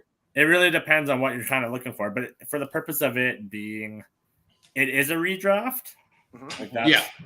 Yep. I wouldn't do it then. No. And keep Jefferson and Deontay. Yeah, because half PPR makes Jefferson to me still the most valuable guy in here. So what about you, Sid? Yeah, the half PPR is what gets me. I think, and I agree with Kyle. I need to see the rest of the roster. If you need a running back, I actually like the trade because half PPR makes Jefferson not as valuable as full PPR. So the Mixon is more valuable in a half PPR than then a full PPR because the running backs become more valuable that way. And I think Godwin is going to start putting up more numbers as the season goes on. And I agree that Deontay is probably the lower end on the receivers here. So I think if your team is lacking and needs like more starters, I like the trade. Like just because you're getting depth, like you're getting two startable receivers and a starting running back for. I mean, obviously, probably the number 2 receiver. Like Cup is number 1, but if he is, if they're low on the running back there, then maybe I would consider it. Yeah. That's why I would. But I still like Jefferson. To me, that's just because I can find some of the value that maybe Godwin would give you throughout the full year because of some of the games that he'd missed in the free agency. But that's just me. That's just me. So. Gibson is starting to run well. I love that idea. We finally have 2 solid true RBs. I mean, you only need 1, but I actually do think the league is starting to get into the whole 2 running back system. Yeah. So that's why it's starting to become very difficult for fantasy. He just typed that up quick. Jalen, come on. Ash with the whole stop it, Andrew. The pain. Gainwell effing sucks, Andrew. Just admit it. I'm not going to admit it. Because if he wasn't on Philadelphia and he was being utilized in a different city. Listen, if Kenneth Gainwell was on the fucking Cowboys, you would love him right now. Trade Ezekiel Elliott the hell away and go get yourself fucking Kenneth Gainwell. And tell me if you don't like the combination of Gainwell and Pollard together. That's what worries me about Kyle Pitts too. Is everybody's like, oh, like he's not panning out. Trade him. I don't want to see him on another team. I don't. In Dynasty, I'm still not trading him. Like, no, 100%. 100%. But even in redraft, I'm like, because a couple people have offered me in one league there for Kyle Pitts, and I'm like, I'm just gonna keep him. I'm either gonna lose this or I'm gonna win it with them later on. So, Jalen Hurts thinking about that. Brooks George, thank you for tuning in again. Good to see you back. Says, what's up, guys? With the Harborough comment there. Jim to Carolina. Ooh, not gonna happen. Wins. I don't think so. I think it's gonna be Kingsbury to Carolina for sure. Hold on, check this out. That would suck, yeah. Clip this just in case it happens. Jim takes, I'll get his name right, Blake Corum to the Natty against fucking Alabama. And Will Anderson, thinking that he's going to be the first overall pick, just comes StreamYarding in like Jalen Ramsey on Deebo Samuel. And he just misses. And with 15 seconds left in the game, Blake Corum 3 steps it all the way in. Michigan fans go nuts, rushes the field. They can't even play the end of the 14 seconds because Michigan fans won't fucking let them. They've ripped Nick Saban apart. Michigan wins the Natty. Jim is not done. Jim is still drunk, living the high life, literally just camping out on the top of Michigan, like of campus, just like looking down at everybody, being like, listen, I'm gonna go get my brother. He's gonna coach here. I'm gonna go to Carolina, and I'm gonna bring Bryce. Are you Morty? Rick James, bitch. I'm gonna. But you know what I mean? He's just gonna be drunk. He's gonna be like, I'm going to Carolina, and he's gonna draft Will Levis. And because he's a Harbaugh, he's going to be given 5 years by the fan base. And in 3 years, Will Levis will basically take Carolina to some sort of supremacy. That's what's going to happen here with Jim to Carolina. Alex is all like, no. Well, I don't think we're in that team. Well, I'll take it. I don't feel we're there. So I'll take that. Listen, I've watched a couple of the games, and it kind of goes back into what you told me last year when you were like, Michigan's a good team. They just need to get a couple of those like random plays go their way type thing. And now this year, I'm like, if a couple more of those plays randomly go Michigan's way, Michigan could literally win this national title this year. And that's not me being a homer to you. That's not me being a homer to like all the people in Michigan that I'm going to come meet and be friends with in 2024. And they inevitably come back and watch these shows. And they're like, have you been talking about this for like 2 years? And be like, yeah, dude, go watch the shows. We literally been talking about it. I think Michigan's got a chance because Florida doesn't have a fucking chance in hell. I think we're the best. We're the best team that's not Alabama, Georgia, or Ohio State. Go Georgia. Those three have separated themselves, and I think we're the top of what's left. Yeah. But I think you can upset, like, say Ohio. Ohio gets first, or even if Georgia gets first. I would rather you play Georgia. Let Ohio and Alabama. I'd rather play Alabama. What? Yeah. I think we match up best with Alabama out of all three of them. We'll talk about this. Have you seen Georgia's tight ends? I want to stay far away from Brock Bowers. Yeah. Wasn't it you? Wasn't it you in the group chat? You were like, "Wait, hold on, hold the fuck on." But one of them comes this year, one of them comes next year. What? Dude, their tight ends are McConkey and Bowers. Yeah. Keep me as far away from them as possible, please. Bowers and Pitts, let's go. Oh my god. Sean Spencer says the two can stay healthy enough to play. Brooks George says who could afford them. I'm assuming they meant Lamar. Lamar, yeah. Close. I got one. Who's that? Philly. If Hurts doesn't get them over the top this year, you've got 2 first-round picks and Jalen Hurts. Yep. And it makes sense because if for some odd reason New Orleans can't figure it all out this year and that ends up being like a top 6 or a top 7 pick, that becomes way more enticing to some of those teams than anything. So yeah, I agree. The close to home thing for Lamar too. Okay. Better to stick with someone is talented than go searching in the draft. 100%. That is also true. I think Ravens make it happen. Okay. These guys coming out of college need to get into the right system, or they will struggle. System plays a huge role in rookie success. We all 1,000%, Sean. Yeah. That's why Kenny Pickett's in a ball out. Okay, all right. I was actually more going the Sam. I was more going the Sam Howell route. I'm like that actually is more of a system in Washington that he could actually succeed in a little bit. So remember when Jerry wanted Johnny football? They had to hold Jerry back. We got the best player on the team currently. Instead, thank God. Ben Cornett, thank you for tuning in tonight, buddy. Just got home. How's it going, guys? And Alex? And wait. I don't know. Don't look at me. I don't know. Like, what the hell? Good to see you, though. Great stuff, guys. Sorry, dude, it's all good. We will get you on either next week or the week after. This was just a big, massive event that I wanted to put on. We did really good last week with the few people that we had on as well. I'm not going to lie. I went and I saw some of the, like, where people would go and click, like the most viewed. And it's when Sid and Chris were kind of going back and forth at each other there for a little bit. And I'm like, makes sense, because that's exactly the one place that I was going to look for the content too. So just cool to see that everybody was going to watch that stuff again. And yes, just in case all those bettors are out there wondering, I did just drop my marker. That's the first time. So your over and unders aren't going to hit tonight. Fuck you. Brooks says, I love Sid. Ash says, Andrew, nonsense. I mean, I'm just saying. What are we watching? Says Chris George. Thank you for tuning in.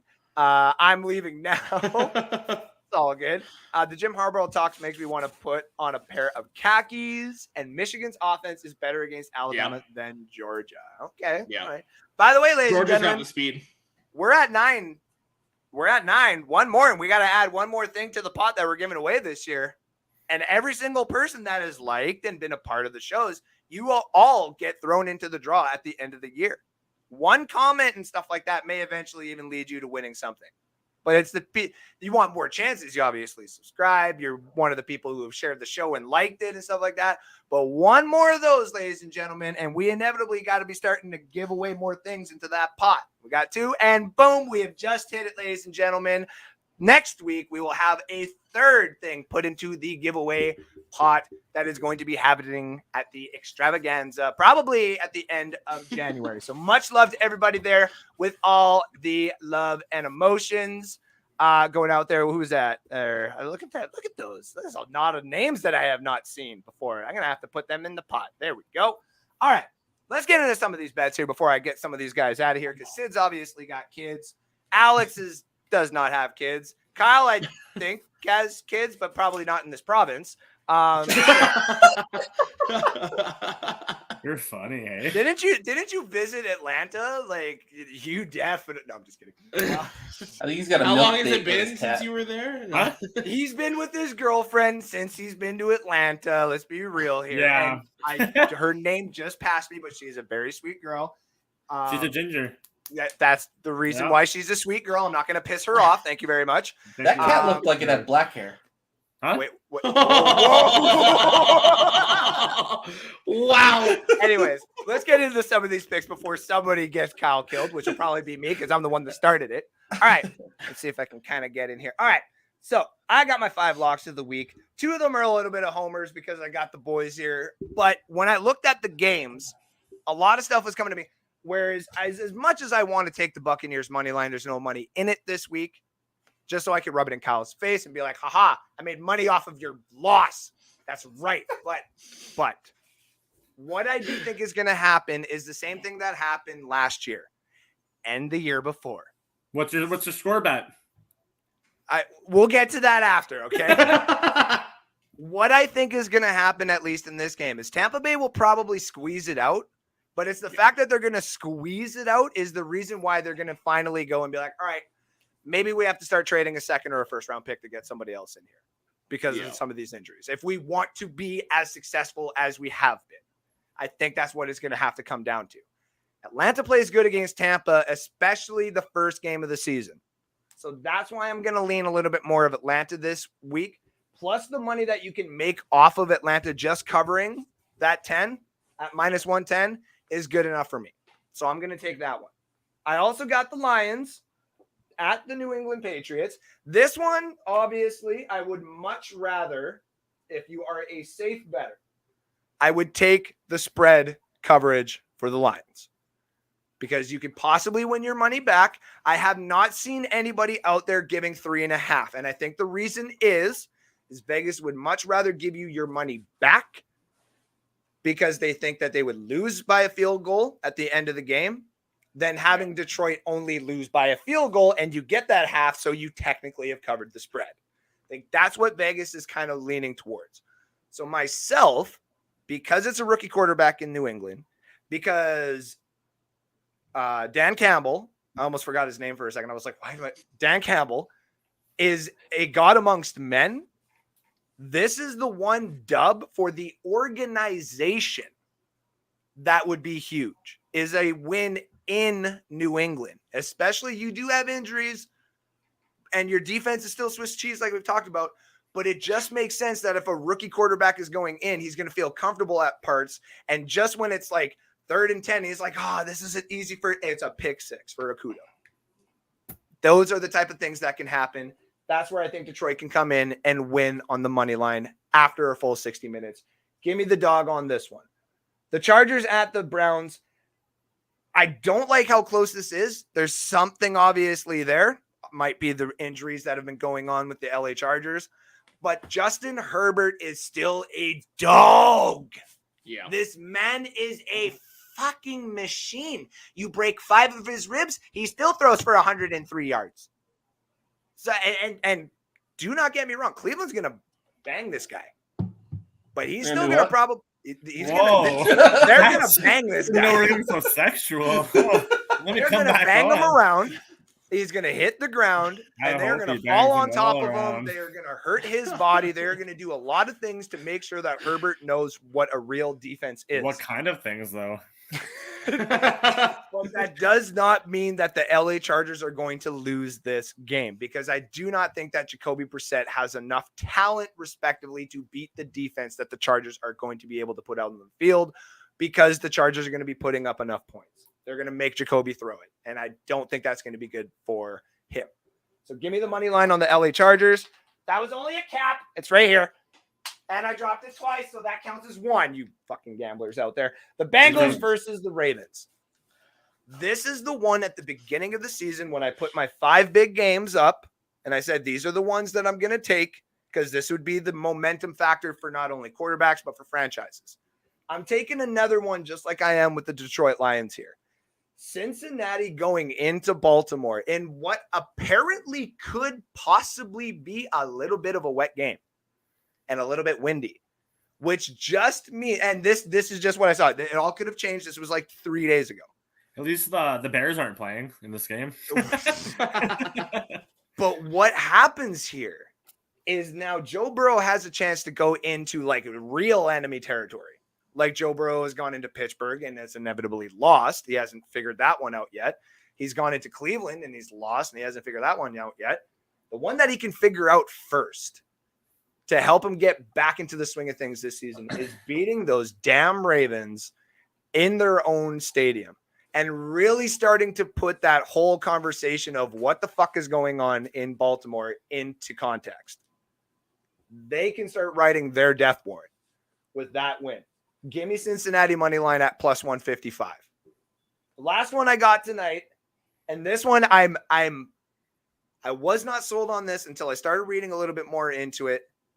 I do like the idea of San Francisco themselves being able to put up 31 points. It is a damn good defense for Carolina, that is for sure. But I do think that San Francisco still could put up 31 points alone. And that means that Baker Mayfield has to put up 10 in order for this bet to actually hit. The over 39.5 at minus 115. I will take it because it is so low, and both offenses have an opportunity to at least score 21 points this game themselves. Those are my 5 locks for the week. We are currently sitting at a 10-9 record, but we still have, because of the money, a half unit up. So that means if you have been betting with me, you have at least gotten a half unit worth of betting up. You have not lost money with me. You have at least gained money. So you're gonna sit here and tell us that you picked homer picks and then just leave my plus 14 Steelers off the board? I do listen. Disrespect. No. I have this. If I could find my right notes here, I had this written down on my gambling things where I'm looking at that game and I'm like, duh, I want to take Kenny Pickett at the plus 14, especially because Von Miller's comments. That's the trap right there, though. I don't want to fucking touch it. Three of their starting 4 secondary are out. I still don't want to fucking touch it. I like the fact of pick six Pickett. I think it'd be hilarious if that's. He's got to throw a pick six before you can call him that. Listen, let him throw one first. Night. Don't talk to me that way. Don't okay? jinx it though, man. You know for a fact. Just because you want to call him pick six, just because you only throw 6 passes in an entire game, Listen, okay. First, let's backpedal a little bit because I remember Mr. Man over here talking about how Mitchell Trubisky is going to carry them through the season. So that obviously didn't happen. I said all he has to do is be manageable. He hasn't, and he wasn't. Okay, you're right. Mariota's still outlasted him. He shouldn't have, but he did. But sorry, that's only because Pickett's better than Ritter. I was going to say, does that say something about Pickett and Ritter? We don't know that yet. We don't know that yet. Does Atlanta and Pittsburgh play this season? I hope do. So. What week? December 4th. I think. Should we put money on it now? Yeah, I'm taking Atlanta 100% in that game. All day. All day.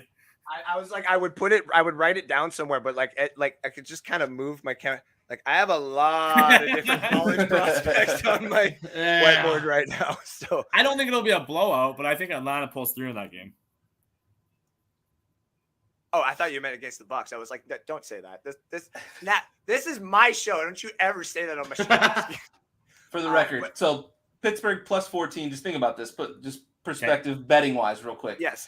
Pittsburgh plus 14. Right. 3 of their starting 4 secondary members are out. Pickens, the Bills, the Steelers versus the Bills this week. George Pickens over under is only 43.5 yards. If we're losing the whole game, if you think we're going to be down, I mean, the whole game. Yeah. Okay. So that means so you're basically saying 21 points at least for Pittsburgh is a given. I can see that. No. George Pickens over 43.5 yards in the whole game. That's his over under. If we're down the whole game, we're going to be throwing it, right? But what if they start throwing it to Deontay and Claypool instead? Who's Kenny Pickett's targets though? That's the only thing we don't know yet. Who was the rookie who went to rookie minicamp with Pickett? Okay, fair. Who was the number 3 starting and played with the Pickett? Pickett never got reps with the ones. How many times though did Pickett throw to him in the game though? I think he had 3 receptions from. Hey. I think something like that. He's on my team. That right there should be enough to get 43.5 yards. I'm saying. Yeah, I think that's over for sure. If you don't like the spread, I highly suggest checking that out. Listen, everybody knows. Everybody who watches Dynasty knows that I usually am the first person to be plus 14. I will hit that every single time. But it's just my instinct because of how bad I've lost a couple of these bets this year on instincts like that, where I'm I got to put it back because for some odd listen, if the Bills win by 21 points, you're not going to hear from me in the chat. But I know for a fact that if the Pittsburgh Steelers fucking win, they're going to be hey, Andrew, you know how much money you just lost, bitch? And then hold on. Yeah, that's a big spread, man. And then, boom. Yeah. Boom. That's what Pittsburgh covers that. So I would probably take that one, though. Thinking about it, if it's 43.5, he got 3 receptions last game, even if it's just a one burner, because the one guy that I've been looking at kind of betting on right now, just out of random for the over and under that he's given throughout the league, is Emequius St. Brown. That's how you say his first name? Equimius. Okay, sure. Whatever you said. I'm not even going to try. I'm never going to try. But him for the Bears, besides the first week, has hit his over every single time. And it's been on one fucking pass. Yep. Every single time. And now that's where, to me, I've sniffed it right now, but I don't want to put it in there because sometimes these apps do the little algorithm and they see what people are searching, so that they could be like, oh, okay, so you're debating it, Alien. What are you looking at there, Mr. Faubert? You know what I'm fucking saying? So I don't. And now they're gonna know that I do that here, so I'm screwed anyway. But we're gonna take a quick. Sorry. So you just you're good. Correct some stuff. You said Pickens only had 3 catches. I meant with Kenny Pickett. He had 8 targets for 6 catches with 100 yards last game. Okay. His over under this game with a full game of Pickett is only, and for the record, Pickens had 8 targets, Freiermuth had 9, Deontay had 4, and Claypool had 2. You know what? 43.5 yards for Pickens Who is do they play? all day. The Bills. Last week? Is the The Bills? Steelers? If the Steelers played the at Steelers Bills? played the Jets last week. Well, is the Steelers at Bills though? Yes. Yes. All right, ladies and gentlemen, we're gonna add one more pick.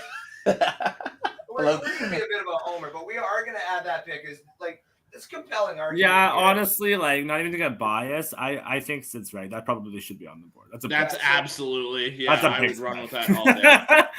Okay, find me the odds though. I'm gonna need those odds, please. Well, you I said it got was you. plus 14, isn't it? Like plus 14. It's for the actually over 41.5 yards minus 114. Okay, yeah, we're gonna put that in there. So over 41.5 yards at minus 114. Bills? I think That's on Bills still win, FanDuel? but it's not going to be a blowout. That's on FanDuel odds, right? Yeah, FanDuel. I have the Bills winning somewhere between, like, right around that 14 point mark. Oh, really? I'm leaning towards like 10. I think the Bills by But- 7 or 6.5. I'll go with the Bills by 6.5. That's okay. I'm not gonna touch the spread, but I am gonna touch that George Pickens over 41.5 You're going to yards. touch George Pickens? Ooh, where are you going Man, to touch? you are all on that tonight, aren't you?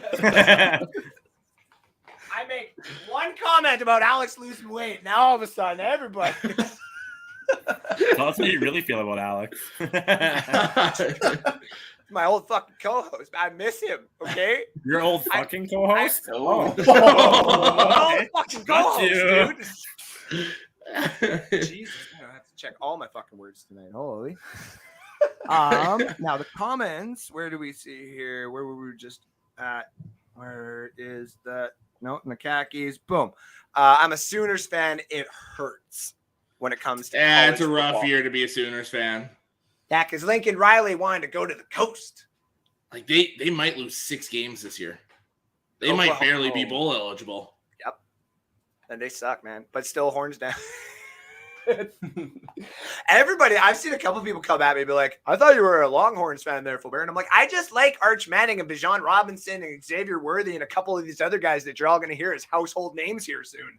Yeah. And I think always they win this weekend. I think they run away with it this weekend. Thank you. I have to, tonight, I'm going to go over a couple of college bets. I'm going to, and everybody knows one way or another, I'm betting on the San Jose State, whether it's the over and under, the money line, or the spread. And I'm winning money off it. 4-0 this season off of San Jose State. Those are my guys. And Alex knows 9-1 or 9-2 last year betting on San Jose State. I found my fucking team. I'm going to get a jersey. I want their coach to go to fucking some new school eventually so he can get recognized. Like, oh yeah, I'm all about San Jose State. I can't remember their team.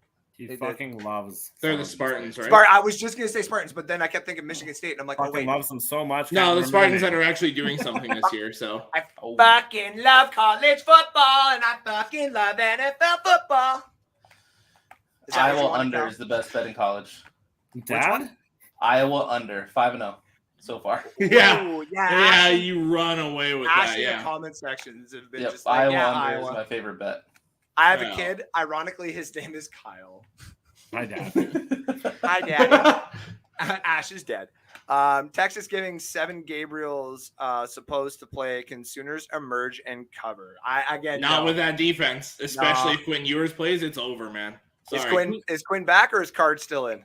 It's supposed to be a game time decision. So Either which way, I'm still gonna go. I'm still taking the Longhorns on that one. yeah, Leave Kyle alone. Bills are favored by 14 over the Steelers. No way the Bills cover that. That's too much, in my opinion. So you got Ben on your side for that. I'll give you that. yeah, I agree.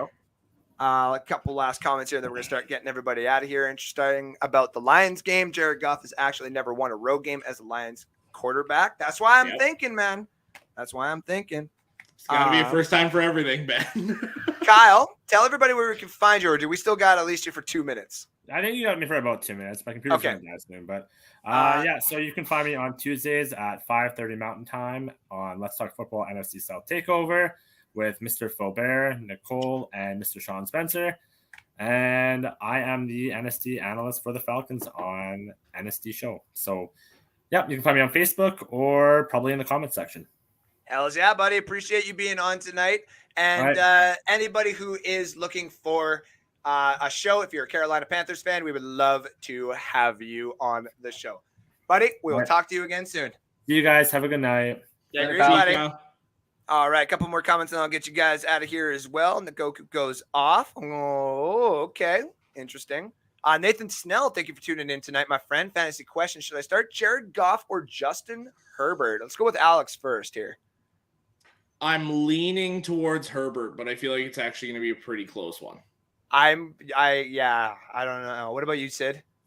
This I was going to say it earlier. This Lions Patriots game screams Belichick takes over and takes off just absolutely shuts down the Lions offense. Yeah, it just screams that to me. So I like Herbert, especially with Swift out. A Mon-Ra game time decision or questionable as of right now. I think he's out. Yeah, so I think he's gone. The Patriots Bill Belichick does Bill Belichick things, takes Hawkinson out of the game, and the Lions offense struggles, and all of a sudden this is like a 13-10 game. I think it's going to be something like that. That's where I'm at, 100%. I take the alternative Bills giving 17 El Metheo. That's awesome. Messing with Sid, of course.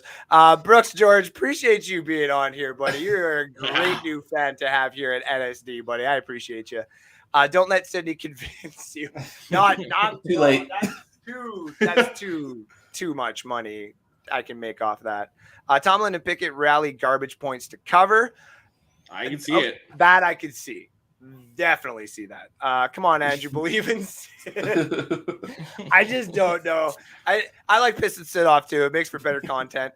I want under if you're betting college hits every time. Yeah. Ash bringing that in. That's true. And Ben Cornett saying, great show, fellas. Well, let's get everybody out of here. Starting with Sid, tell everybody exactly how many shows you got going for you and where they can find you. Right now, I only have the Let's Talk Football fantasy show on Tuesday nights.